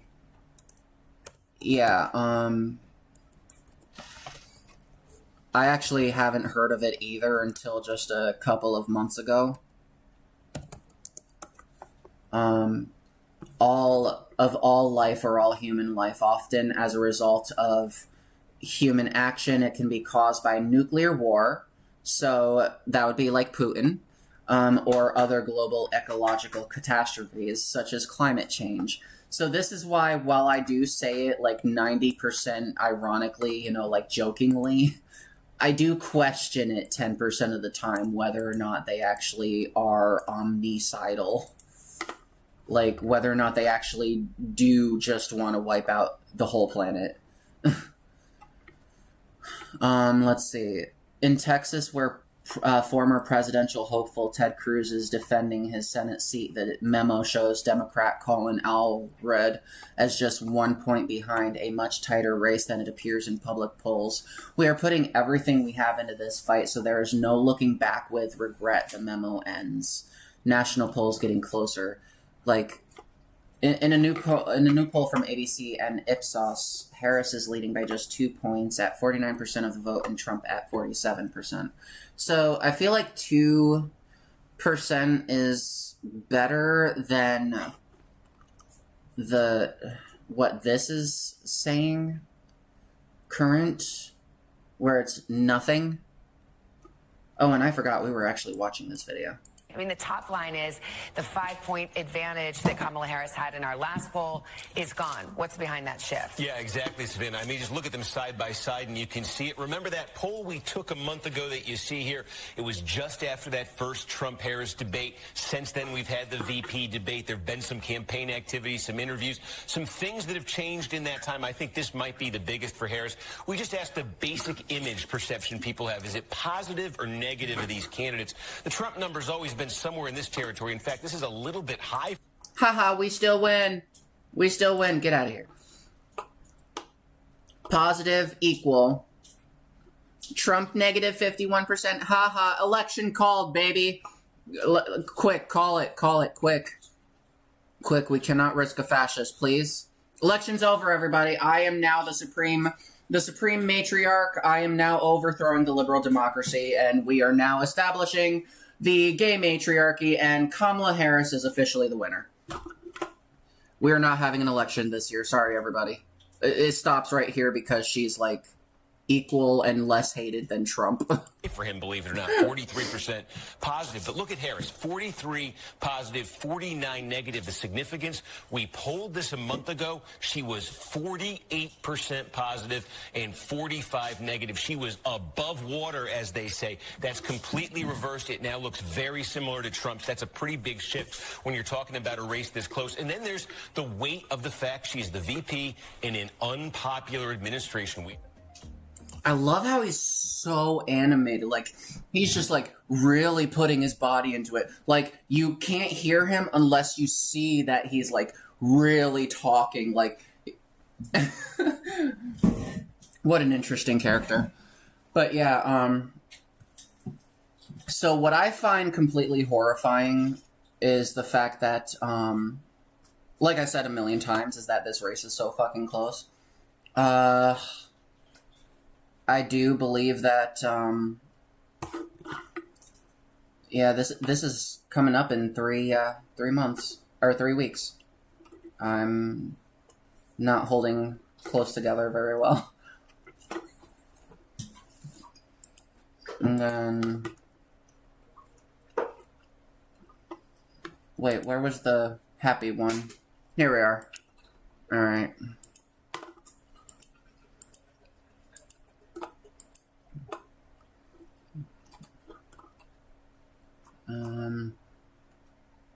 Oh yeah. Still can't believe that was a thing. Let's see. Alright, right, and then that'll be the last segment. And then we'll do a little after show stuff. And then I'm gonna go, probably gonna end the show. Yeah, I'm gonna end the show at 2. Because me and my fiance are going out on a date today.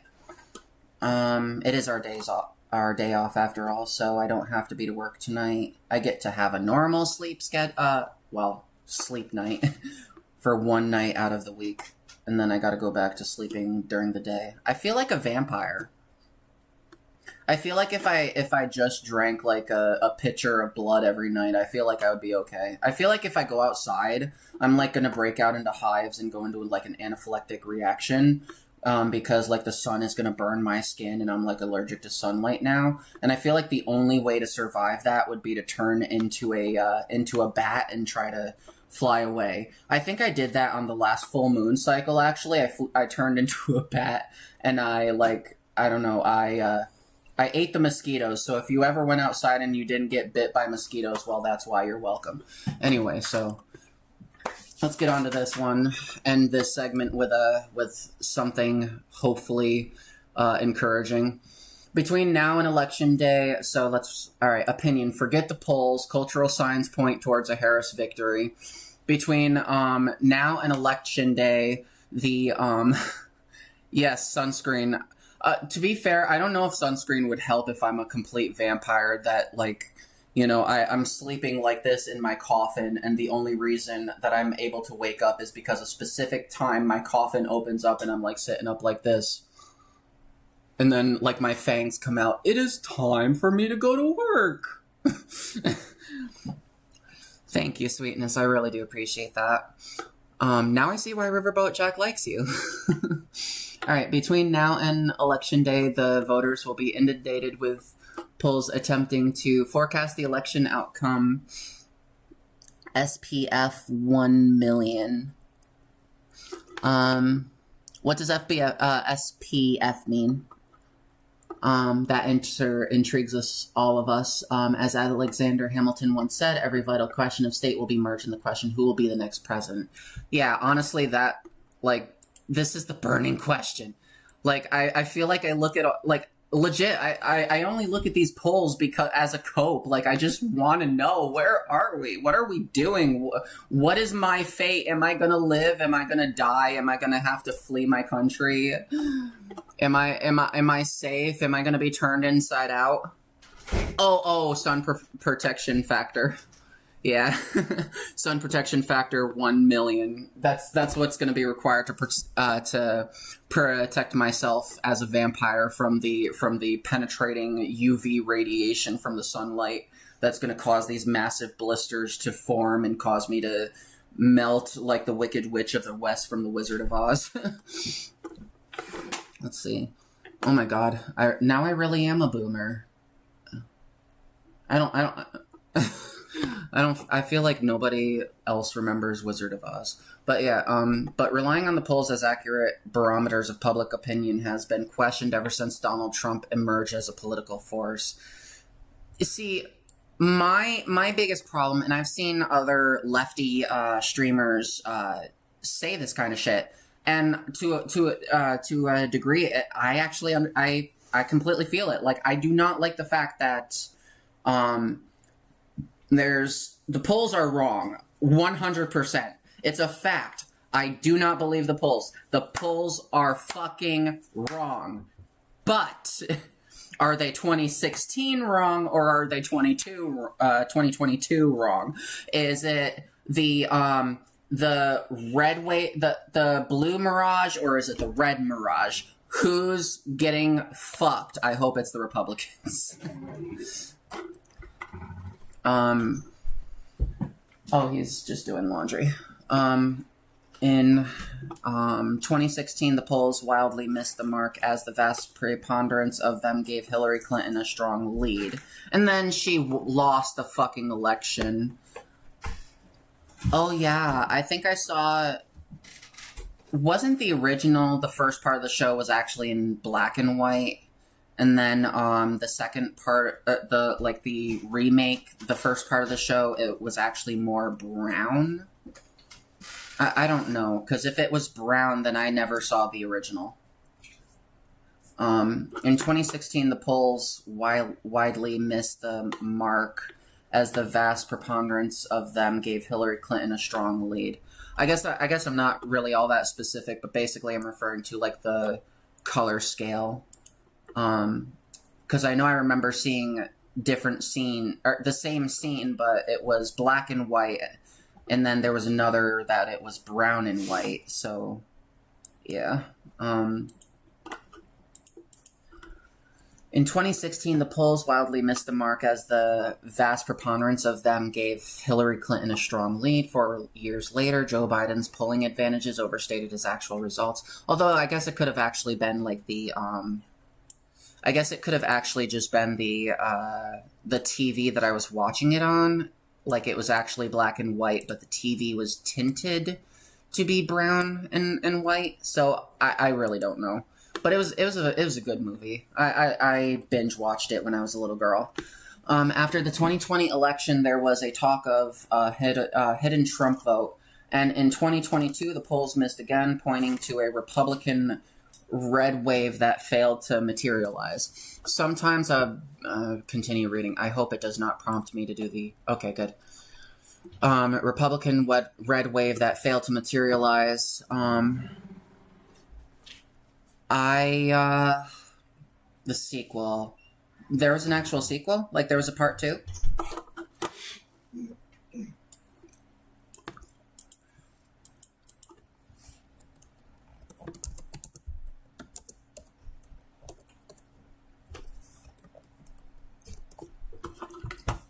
Oh, Return to Oz. Okay. I think I heard about that. Released by Walt Disney Pictures, so they wanted to... Okay. I don't think I saw this. And I call myself a millennial. Yep, I'm a 90s girl. I was born in 94. Yeah. Probably explains my obsession with Nintendo systems. But yeah, I don't think I saw that. God. I'm fucking 30 and I haven't seen Return to Oz. But I've seen the first one.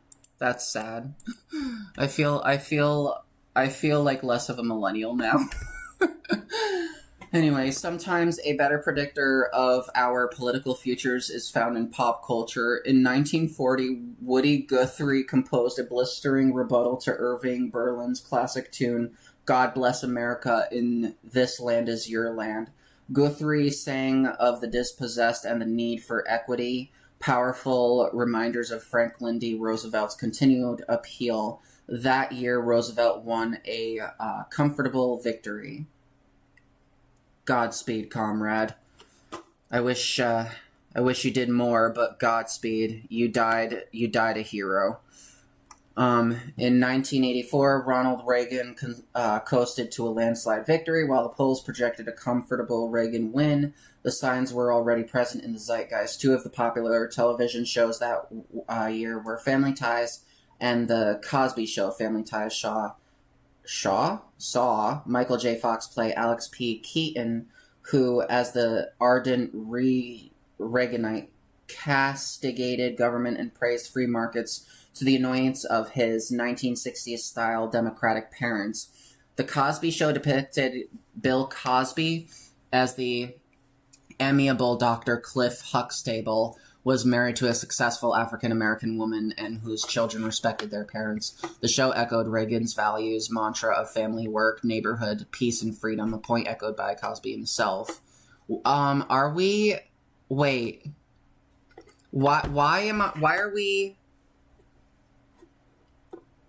Hang on, let me reread that.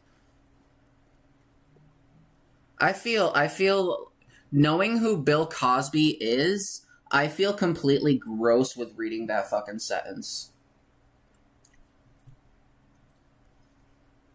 Like, the show echoed Reagan's wait, where was it that I felt sick reading it? The show echoed Reagan's blah, blah, blah, peace and freedom. Peace and freedom, a point echoed by Bill fucking Cosby.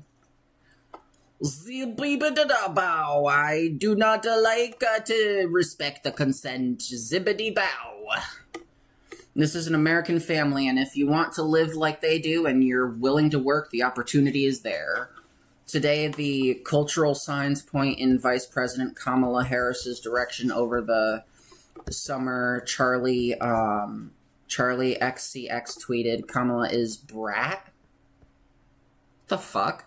Kamala is brat? I don't...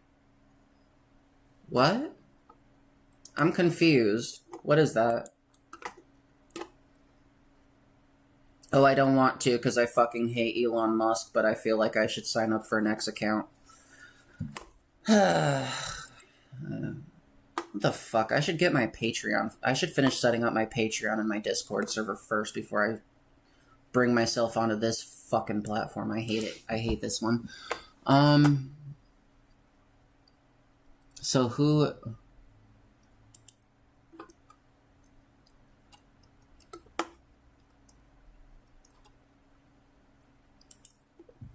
let's see.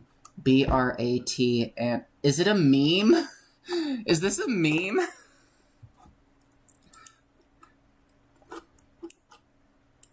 This is what happens when anybody can get a blue check mark now, everybody. Like, if you wanna say dumb stuff that makes no sense online, just buy a blue check mark. What is bra? I don't know, brah. What say you, brah? Just realized boom clap kinda slaps, honestly.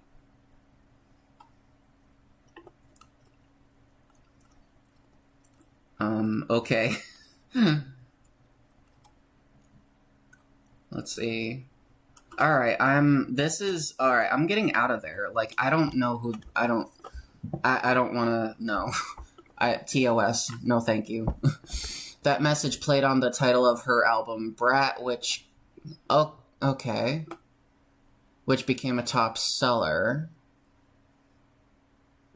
Next, the most popular and powerful musician of this era, Taylor Swift, quickly followed up with a Harris endorsement. Okay, so I see what's going on. So basically she's getting, I guess Kamala is Brat is kind of like a compliment.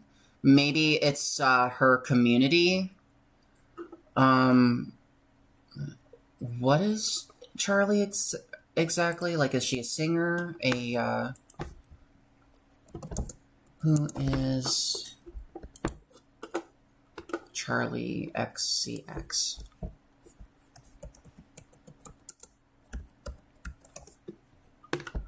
Singer. Okay. Alright. She's a singer. That's what she is. Alright, that's what she does for a living. Okay. Next, the most popular in Taylor Swift, obviously. Love her music. My favorite being,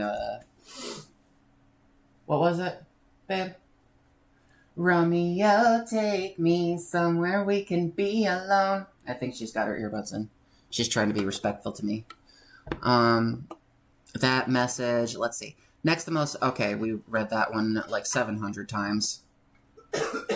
Oh, wait, no, okay, no, I gotta read the second half of that. I don't think I did. More than 400,000 people registered to vote after her announcement. I remember hearing about this. That was based. An angry Trump immediately posted, "I hate Taylor Swift." What a fucking man, baby. Oh my god, I remember this. This was a long time ago. I remember hearing that Taylor, wait, how long ago was this? Or I know it was Taylor Swift. She just got a bunch of people to vote, like a long time ago. I think it was after the Roe v. Wade situation. So, after Roe v. Wade was overturned, I think it was either Taylor Swift or it was some other artist, but somebody got like a shit ton of women to register to vote after Roe v. Wade was overturned. It was so fucking based. Another powerful voice, Bruce Springsteen, has also recently announced his support for Harris. Throughout his career, Springsteen has consistently reflected the popular mood. When he emerged as a superstar in 1984 with his hit album Born in the USA, one fan said he liked Springsteen's message about faith and traditional values. Ew. What? So, like, one man, one woman, and... But... I don't know about this one. Traditional values? Like, are we talking about, like, one man, one woman, and man defined by dick and woman defined by puss? Like, is that what we're referring to by traditional values? Like, no transes and no gays? Born in the U.S. I don't know how I feel about this endorsement, but hey, broken clock theory, you know? If a clock is broken, but it's on 1/24, then both times of the day that it's 1/24, it's going to be right. So, whatever. You know, I don't care what your political stance is, just as long as your conclusion is correct. the flag waving at Springsteen's concerts whenever he sang Born in the USA led Ronald Reagan to praise the singer's message. In 1984, the Christian Science Monitor noted that Reagan's allusion to Springsteen marked the first time a popular singer has been recruited by a president of the U.S. as a character reference. Perhaps there is no better sign of an important trend in pop culture than the success of Apple TV series Ted Lasso. Lasso became the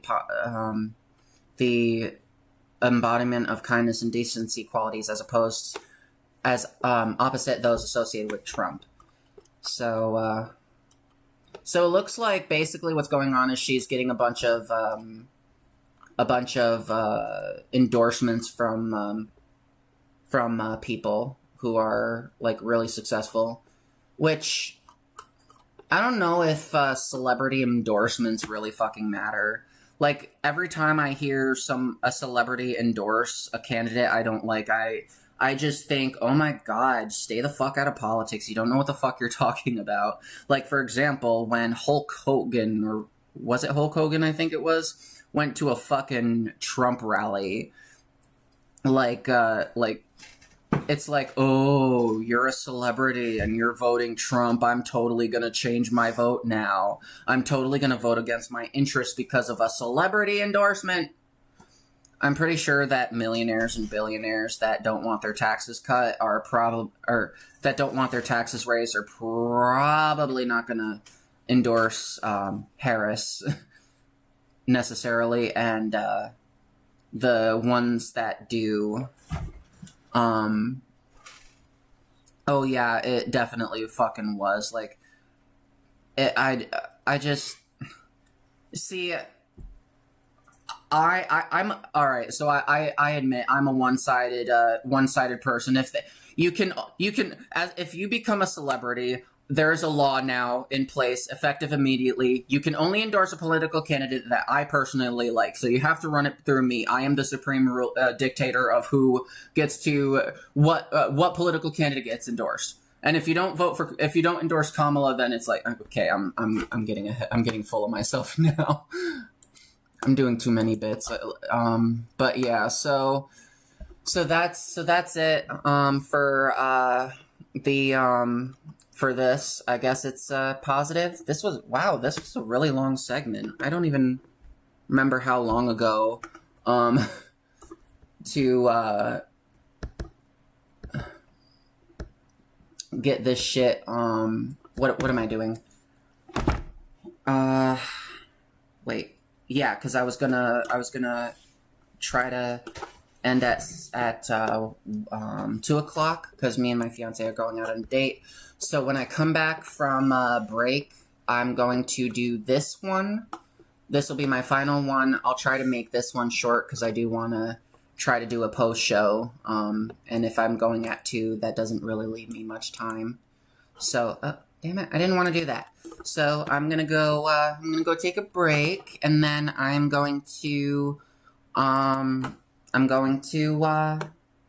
we'll get back to this when I return. So see you in 5.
Oh yeah, you're on stream. Say hi.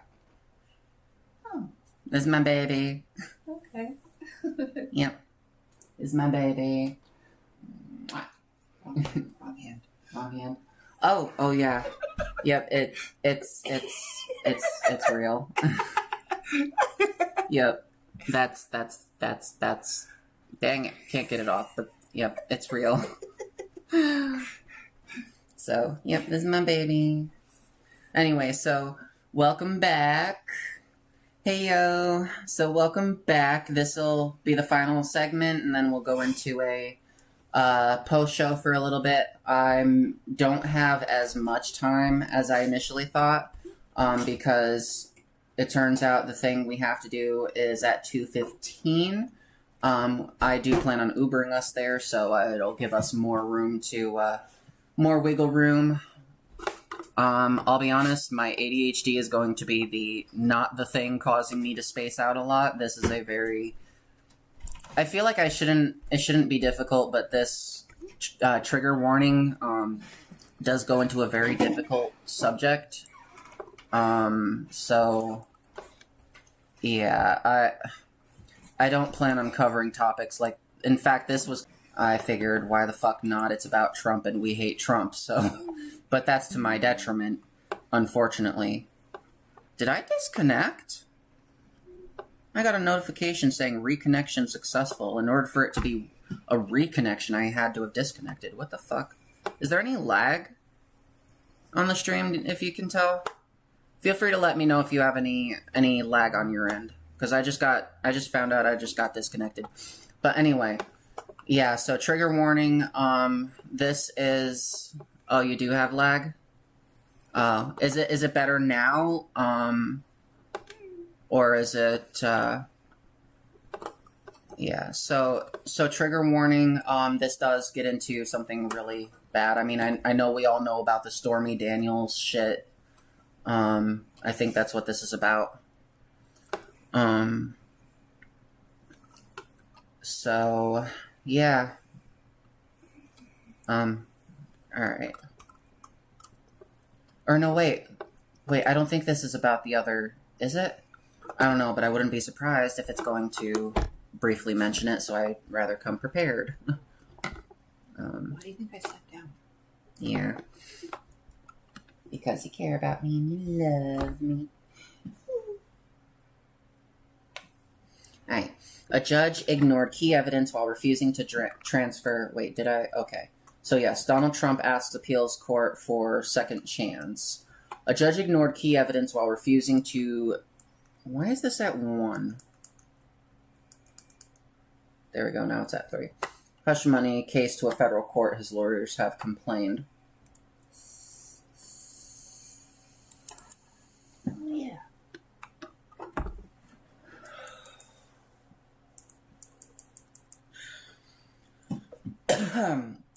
The former president's legal team are asking an appeal court to overrule the September 3rd decision of federal judge Alvin Hellerstein, who refused to transfer the case. Oh, I keep forgetting. I meant to do it before going to break, then I meant to do it after coming to break, and then I just forgot again. If you're enjoying the stream, do feel free to like.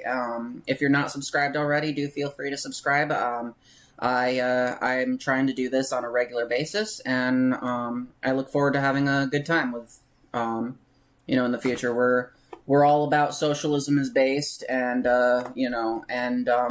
why fascism is wrong. This is the stream of I'm for good things and against bad things, and if you disagree with good things, then you must be a Nazi. So feel free, if you like that kind of stuff, subscribe and like and share. And thank you for watching the show. The former president's legal team are asking an appeal court to overrule the September. I just read that. They want the case to transfer to federal court so that Trump, the Republican presidential nominee, can claim presidential immunity.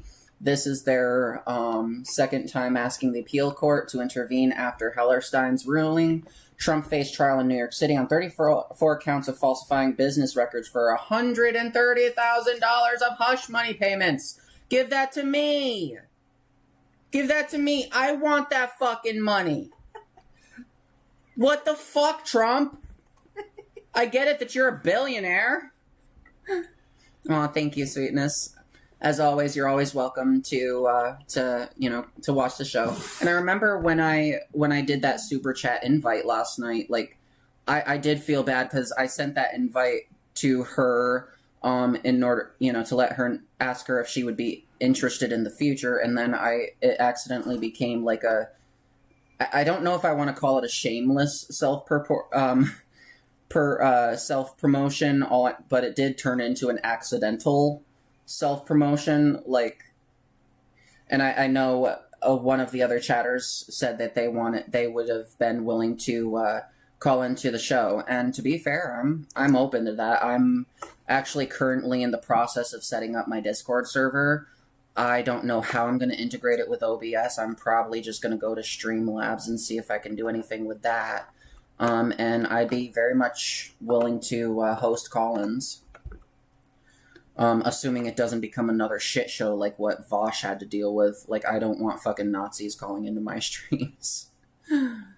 Yeah. Oh, well, I do appreciate it. The reason I invited Riverboat Jack instead of Vosh or Hasanabi is because, let's face it, I have 80 subscribers. Like, 80 subscribers. I am not going to be given the light of day with the likes of Vosh or Hasanabi. Hundreds of thousands. Like, as far as they're concerned, I'm probably just a troll or parasocial or something. Riverboat Jack, I felt, was a little more in my league, albeit still way bigger than me, considering she has tens of thousands on, I think like 10,000 on Twitch, but she was still like the smallest creator that I could find thus far. So I figured, like, maybe I'm not too out of my league with this one. She's a small creator, I'm a small creator, albeit she still has me beat by a long shot. But it's like, I do want to try to, have some interesting discussions, and try to, like, yeah. So, let's see, where were we? But yeah, Donald Trump, if you're watching, feel free to contact me on, like, I don't know, WhatsApp or something. I'll set one up just for you, and I'll give you my bank account numbers, in fact, 130,000, I heard you're a billionaire. Can I have 130 mil? Would that be okay? Yeah, hit me up on WhatsApp and we'll talk about something. I would love to shill for the right. I feel like there's a lot more money over there, I'm doing this for free. Like, that would be so cool. Just give me $1.4 million. Just $1.4 million. Forget the hundreds of millions. Like, holy shit. Anyway, Daniels was paid in the run-up to the 2016 election to keep secret an alleged affair she had with Trump a decade earlier. Trump denies any sexual involvement with Daniels. On May 30th, a jury convicted him on all 34 counts, which I think is based. Good. If you're going to be a creepo, I don't give a fuck if you're the president of the United States. You should be convicted on this shit. Hellerstein had rejected the argument that the Supreme Court's July 1st decision on presidential immunity should strike down the hush money case. Wait. Supreme Court's... Wait. Oh, this is just about the Supreme Court. I already know enough to hate them. I don't need to know anything else about them. Fuck that. But what decision? I don't want to do too much. We're kind of running short on time. Trump's lawyers have now taken a case to New York Federal Appeal Court arguing that Hellerstein had ignored key facts. I want you to succeed. I really... you're so nice. I do appreciate that. I do hope to have more... I do hope to eventually, because I tried... The whole purpose of me getting this laptop was because I wanted to try to do my stream on Twitch. And unfortunately, the way Twitch... For some reason... So this is not a cheap gaming laptop, but it was definitely the cheapest one I could find. It's GeForce RTX NVIDIA. So, which, nice, they're still very much active. So I should have, I don't know. But, let's see. Hellerstein had rejected the argument that the Supreme... Okay. Trump's lawyers have now taken a... No, read that too. Their filing on Monday states that... okay, here we are. September 3 ruling misapplied binding precedent and statutory removal procedure, ignored key evidence, and misapprehended the obligation of federal courts to provide an unbiased federal forum. Part of their argument for a venue change is Trump's desire to lift a gag order placed on during the hush money trial. It prohibits him from criticizing witnesses, jurors, and court staff. Like, is that really such a fucking bad thing that he's not allowed to criticize witnesses, jurors, and court staff? Like, why? Like, I get that he wants to talk shit and everything, but, like, dude, you're a creep. You're a family values guy that cheats on your wife with a fucking porn star. Trump broke the gag order 10 times during the trial and was fined $10,000 in total. In their latest filing, his lawyers state that there is a need to protect the integrity of the, Yeah, that's true. In their latest filing, his lawyers state that there is a need to protect the integrity of the 2024 presidential election by providing President Trump with a federal forum to seek prompt relief from an unconstitutional gag order that improperly restricts his campaign speech. Improperly? Just don't fucking name drop witnesses. That's not preventing you from listing out, like, substantive politics. I'm sure the proletarian class wants to know how much you want to fuck them over. So just talk about that. Why do you gotta name drop fucking witnesses? Like, the witnesses. I think that's why. Because he knows that his policies would fuck over the people who actually do the fucking work. And, you know, like, like, what the, like... Yeah, so, let's see. In their latest filing, they also argue that federal law should preempt state law when dealing with a federal officer such as the president, and once transferred to federal court, Trump should then be allowed to claim immunity. President Trump's removal notice more than adequately raises the colorable defenses of preemption and federal immunity, they stated in a previous court filing. In his ruling, Hellerstein strongly rejected their claim that Trump's allegations or alleged hush money payments to Daniels were presidential acts. Oh my God, God. Oh my God. Oh my God. Sorry, baby, I didn't mean to hurt your ears. Oh my God. Didn't we just have a Supreme Court decision that said presidential acts were immune to prosecution?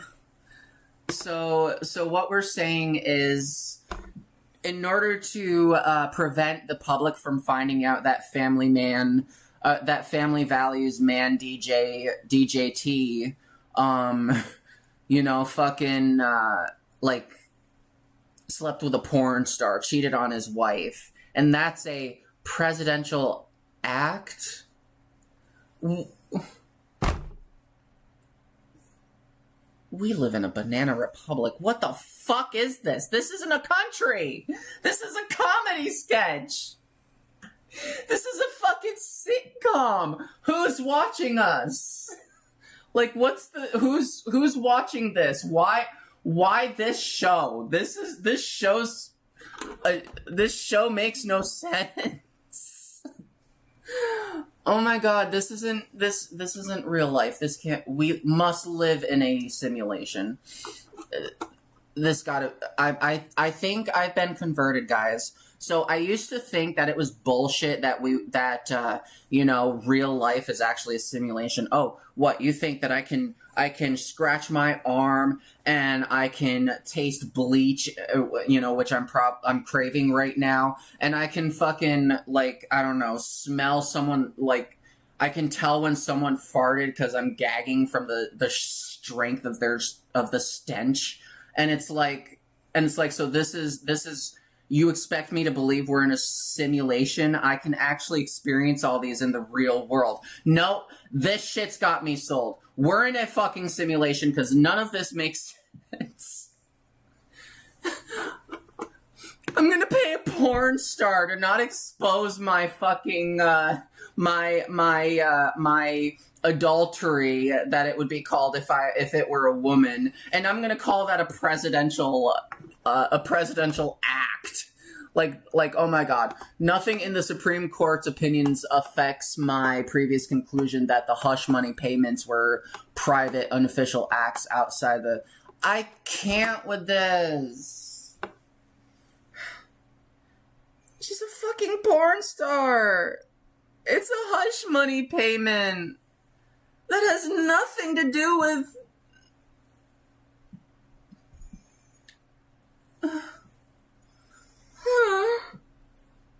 What's wrong with the world? I can't do this anymore. I think we gotta... I think that's the end of it anyway. Holy shit, we made it through the whole thing.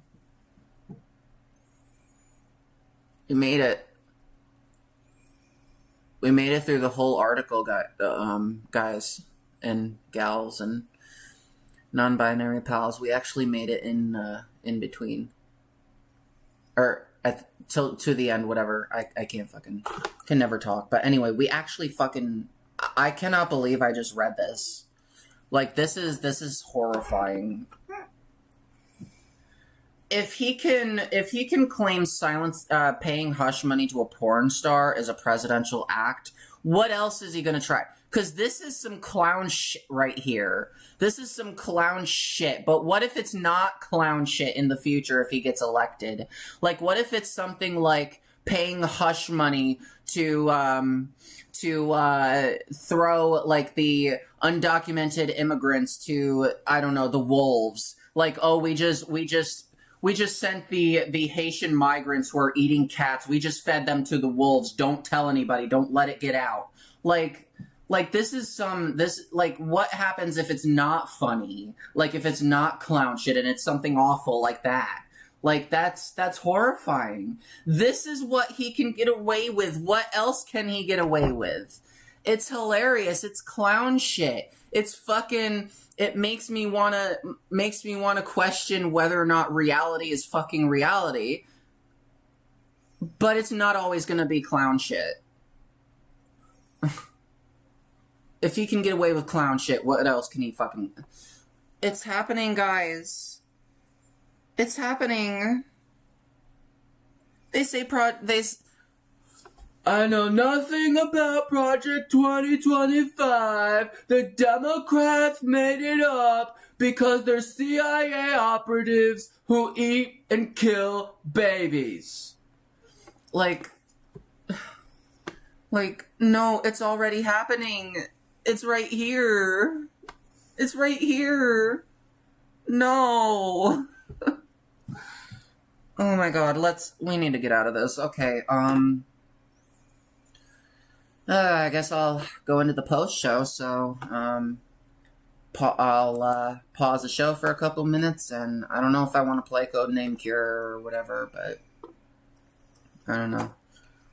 Probably. I feel like when I feel enraged at something, the proper coping technique is to blow off the heads of a few zombies, and that's exactly what Codename Cure is. I don't know. I've played Codename Cure, but I feel like there are better, Yeah. See, I'm lucky to live in, see, my coming out story would not exactly be the most exciting because I did not the only person intolerant in my family would have been my grandmother, and it just so happens that she is the one in the family who is the... My mom got into an argument with her over abortion. Let's just put it that way. And I love my grandmother. I love my grandmother. I love her. I love her. I love her. Love my grandma. So, alright, let me change the window capture to, where are you? Here? I don't know, should I do codename Cure, or category, platform et parcours? Portal 2, I heard about that game. And it's $1? That's cool. Oh, I've seen something about this. I've seen a game like this.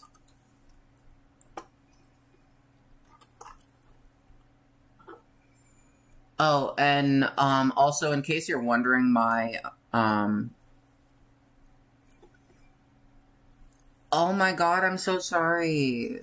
They support Putin? Oh no. I'm so sorry. Do they well, I don't know. I didn't do a I did do a segment earlier about how apparently North Korea is trying to send some of their troops, against their will, mind you, to ooh, I did hear about Counter-Strike, to Russia to aid in, like, recovery efforts in Ukraine, which I basically, my overall comment was that I don't care what your position is, if you're doing something like rebuild, like, I don't care what, not what position, and what position you have, but what flag you fly. I don't care what flag you fly if you're rebuilding the local area. That is objectively a good thing, while at the same time, I also do believe that it's also the same thing as, hey, I'm gonna burn your house down now, will you give me $100 for giving you a nice paint job? It's like, no, you just burnt my house down, no cookies.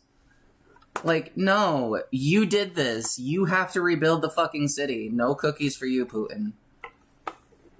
You did this because you didn't want to let the fucking USSR fucking die. Let's see. Counter-Strike 2. I heard good things about Counter-Strike. I think maybe I should download that. Oh, and yes, my my Steam is in French. I am bilingual. I think I can say that now.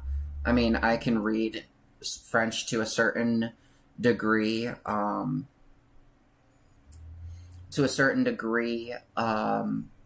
I'm not perfect in French, like it literally is a distant second, but my goal in the future is to actually know 3 languages, and that would be English, obviously, is my first language, French as my second, and then I also want to get into Spanish. I'm not gonna lie, I do have a lot of Spanish-speaking coworkers. Some of them don't even speak English at all, and I really don't like the idea that they feel like with all the bullshit that goes on, I don't care if this comes across a little virtue signally, but I really don't feel good that they could come here and feel like they absolutely have to learn the language. Like, you know, like they're just trying to come here to get a better life. They may not have the resources to learn a another language. Fucks, Freudian slip. Anyway, but it's like they should not have to be forced to learn a second language just to be part of this society. Like, for example, take Canada, for example. Canada is massively bilingual, because they have a lot of Quebecois up there. Yeah, exactly, like Canada. Like, in fact, my great-great-grandmother was Quebecois before she moved to America. She was up. In fact, that's probably why my family's here in New York, is because of where they were from. Like, we're talking the 19 teens. So that we're talking. I was literally. No, they died in the 60s. And then my great-grandparents, yeah. In my lifetime, I knew their children, basically. We're talking that close to, one of the children, and that was my great-grandmother. She passed away in 2000. I think I was 6 years old at the time. May she rest in peace. I still miss her. I still remember the wake.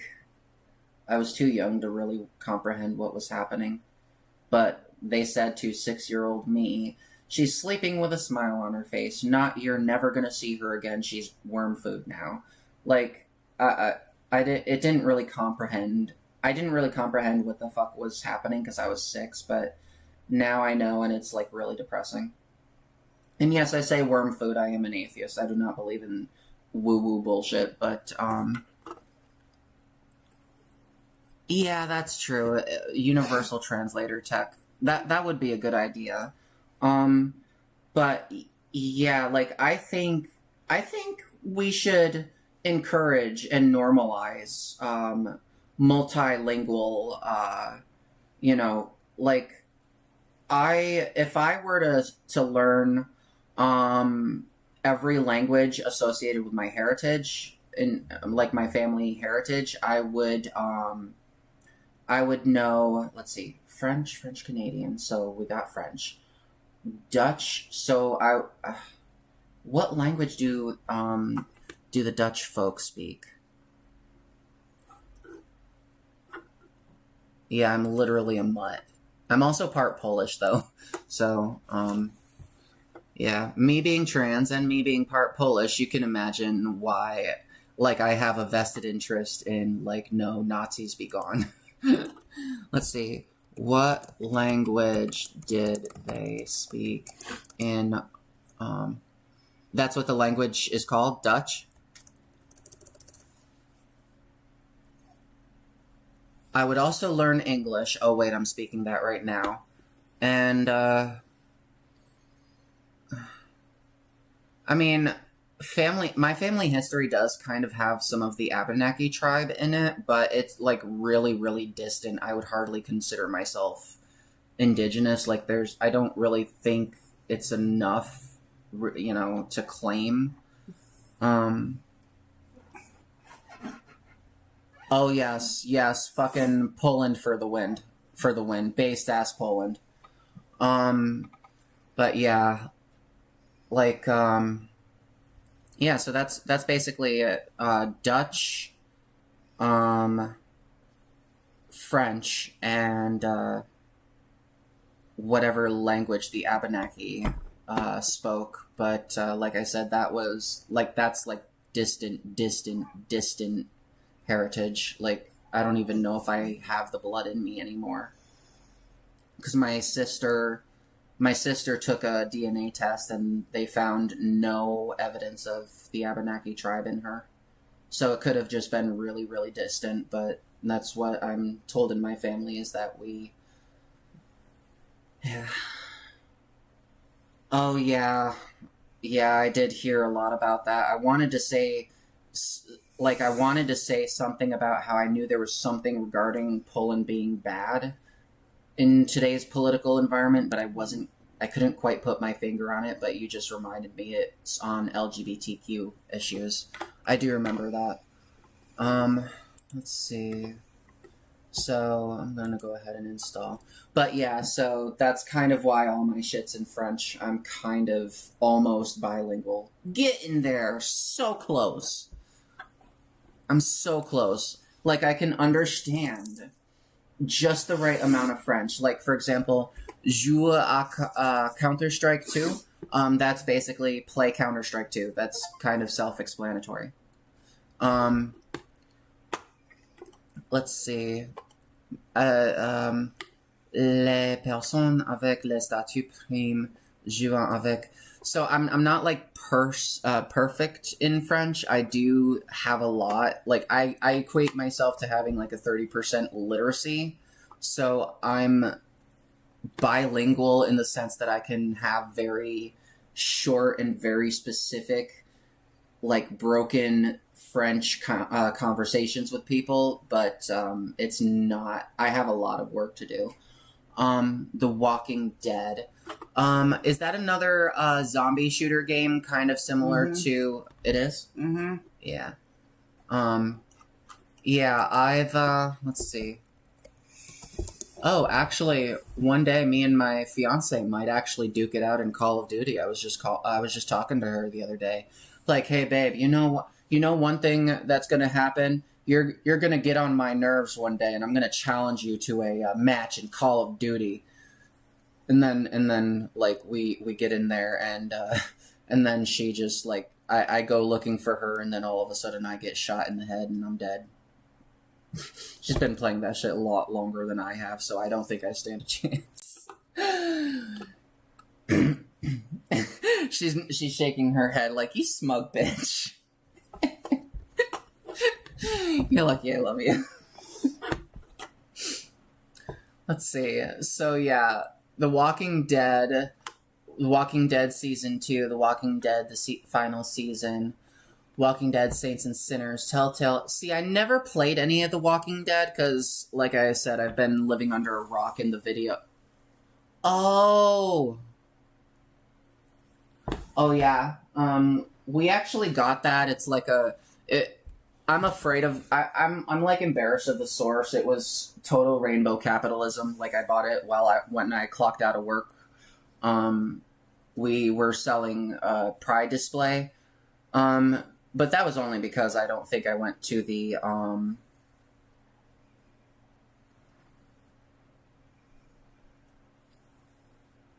yeah, honestly. Yeah, the way I see it, like, in regards to Israel, I'll be completely honest. In terms of the IDF soldiers that are like pro the war.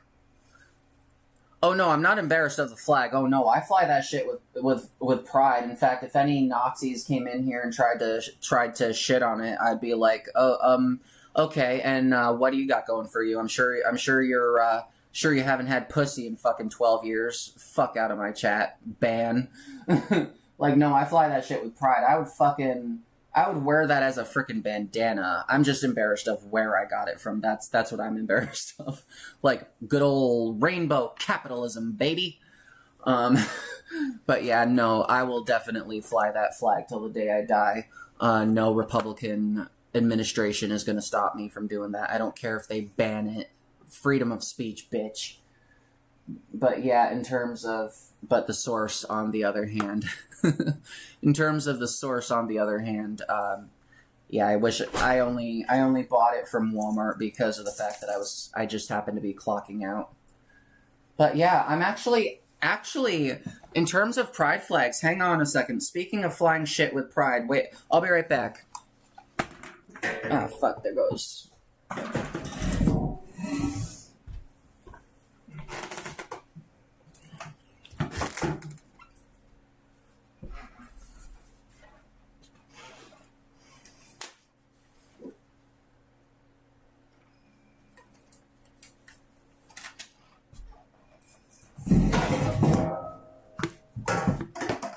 I bought this and a trans pride flag at the last Pride March I went to in Albany.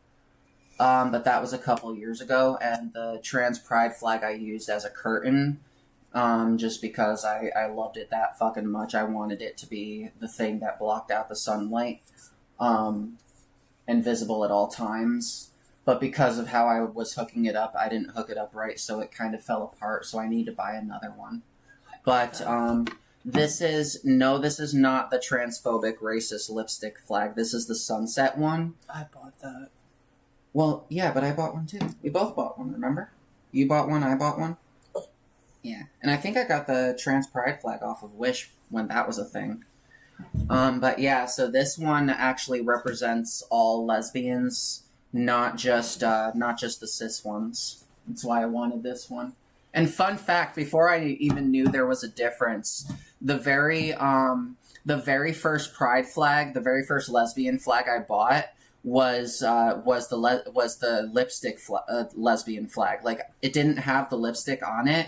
But before I knew the differences between the different lesbian flags, I did not know that the one I bought was a racist and transphobic one. Now I know, and I never bought one since.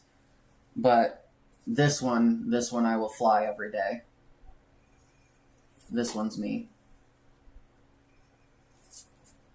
But now I just hide that one that I had in my dresser with shame, never to see the light of day. Same with my American flag. I hide that too. I don't want that to be visible. I'm ashamed of this country.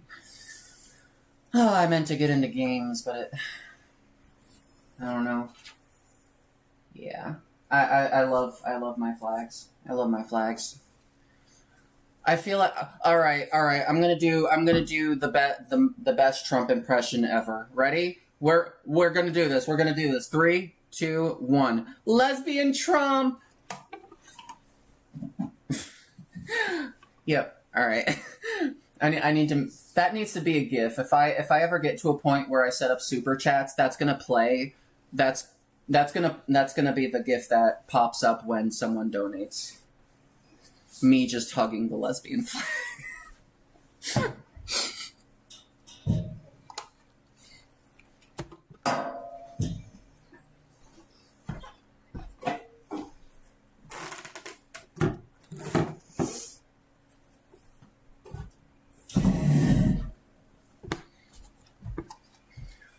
I think another funny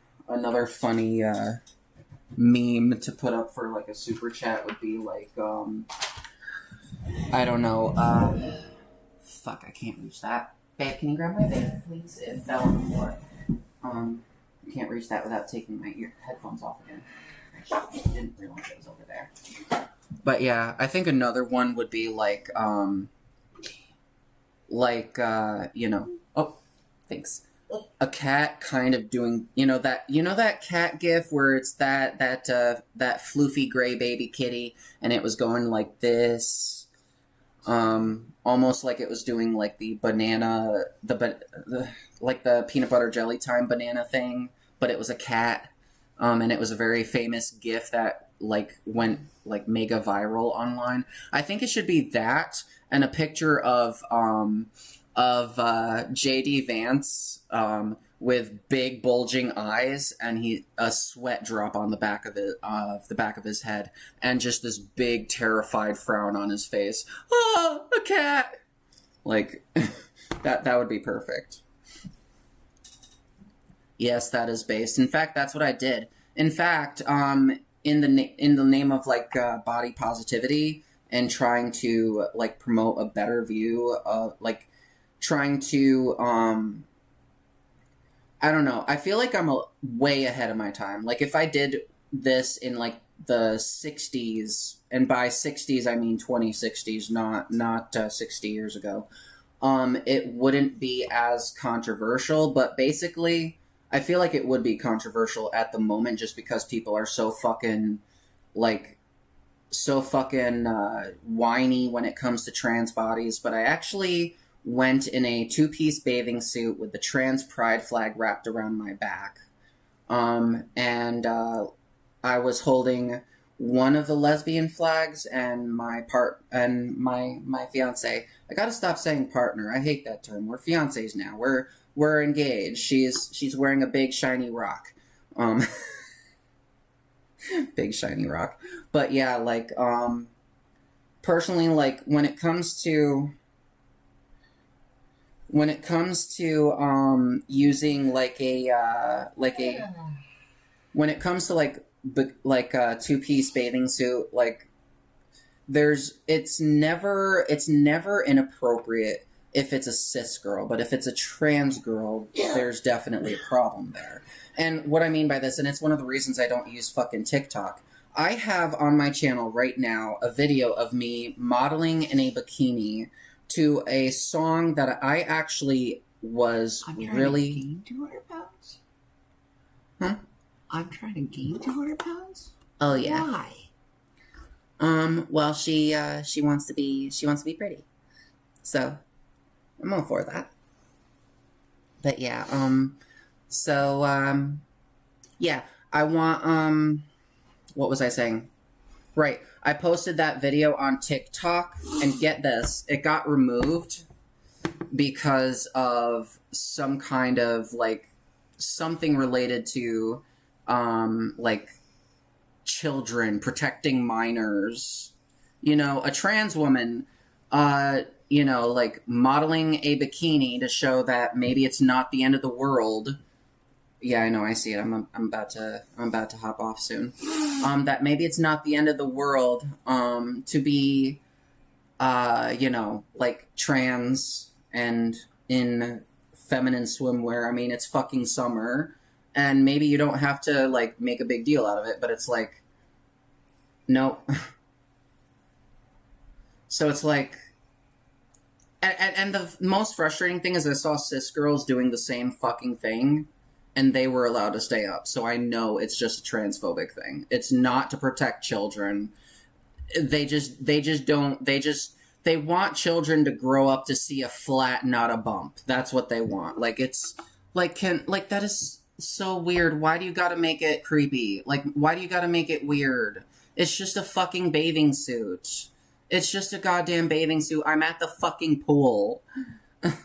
Like, what danger is this content? Like, yeah, and I stopped using TikTok. Like, I was taking off on there. Like, I made it to over 1,000 followers, and I was just starting to stream live on there.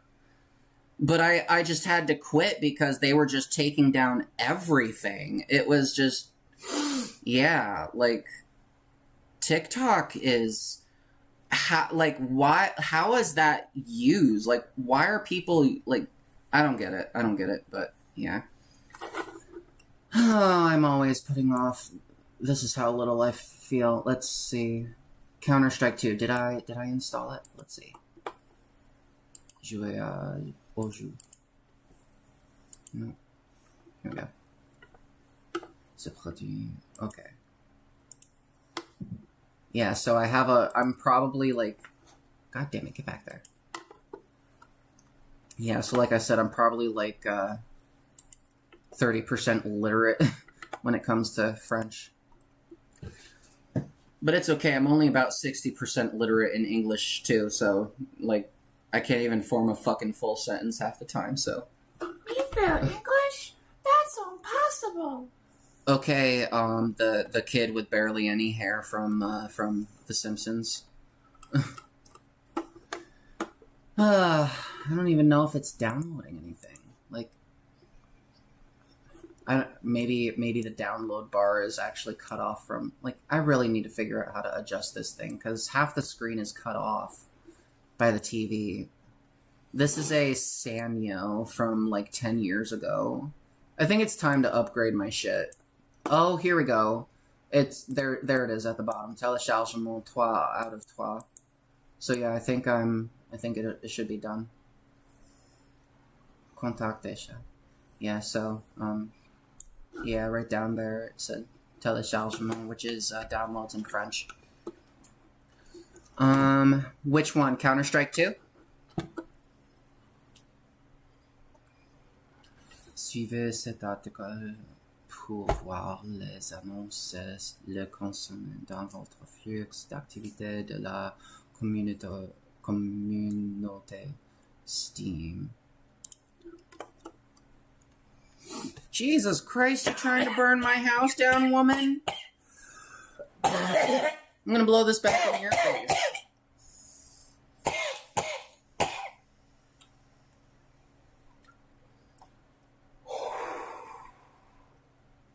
How do you like it? Weed battles, everybody.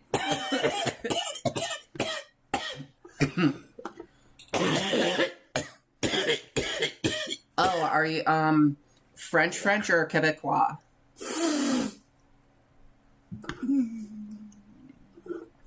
Yeah, it looks like I won't be able to do any gaming today just because it's still downloading, so.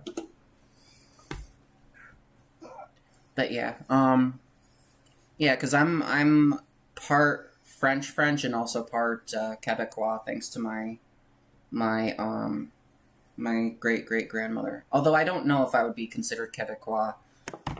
Would I be? Like, I don't know. I think it's like someone actually living there. Wait. Definition of Quebecois. Native or inhabitant. So no, I would have to actually live there in order to be, you know, in order to be Quebecois. So I would have to move there. But yeah, well, it was great to see you too. Thank you for watching my stream, sweetness. So I'm oh yeah, and she said it was nice to meet your fiance. So, but yeah, so yeah. I'm gonna cut it off here because she's got an appointment at 2:15 and then we're going out on a date afterwards. And she decided to blow up the stream again because that's just I keep saying partner! She's my partner in crime, that's what she is. She's gonna help me tear down the liberal democracy and establish the trans supreme gay matriarchy. She's in on it too. But yes, my fiance. She's yep. Alright, well, thank you for watching my stream. If you enjoyed, what you seen, feel free to like and share, and, I should hopefully have my Discord set up soon, and, once I have that fully set up, like, I already have it made, I just need to build, like, the channels and everything. I'm also looking for people if they want to get involved, like, I'm open to, like, say, on my Discord server, I'm open to moderators. So like if you want to be a moderator, just when I finally get my Discord set up, just you'll just go on to my Discord chat, you know, accept the invitation, and you'll just message me, and you know, and I'll see if I can make you a moderator, you know. And you know, like I also let's see what else before I close. I'm also setting up a Patreon, so to those of you who want to support me that way, it's really embarrassing because long time ago, I feel like I shouldn't admit, but I have to set up a Patreon because my previous way of making money with content was OnlyFans. Like, no, I'm embarrassed. No shit, I'm embarrassed to admit that. But yeah, I don't have the body for that. So no. But anyway, so yeah, I have to set up Patreon, and I got to do all that shit because I can't use that on YouTube that I know of, or Twitch, like, because just what it's associated with. I mean, I could choose. I mean, I'm the one who owns the account. I could choose to make it related to this and not that, but it just wouldn't look good optically because people associate that kind of website with that kind of content. So figured optics wise, it's better to do a Patreon. So that's what I'm going to be setting up soon. And I'm also about to swallow my pride and return to X so that I can try to so that I'll be able to make fun of Cat Turd on my stream, because he's a real character on the right. So lots of fun stuff coming up in the future.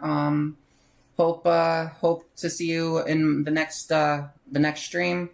I'm probably not going to do anything for the next couple of nights. I try to make it an after work activity for me, considering holy shit, I got out at 7.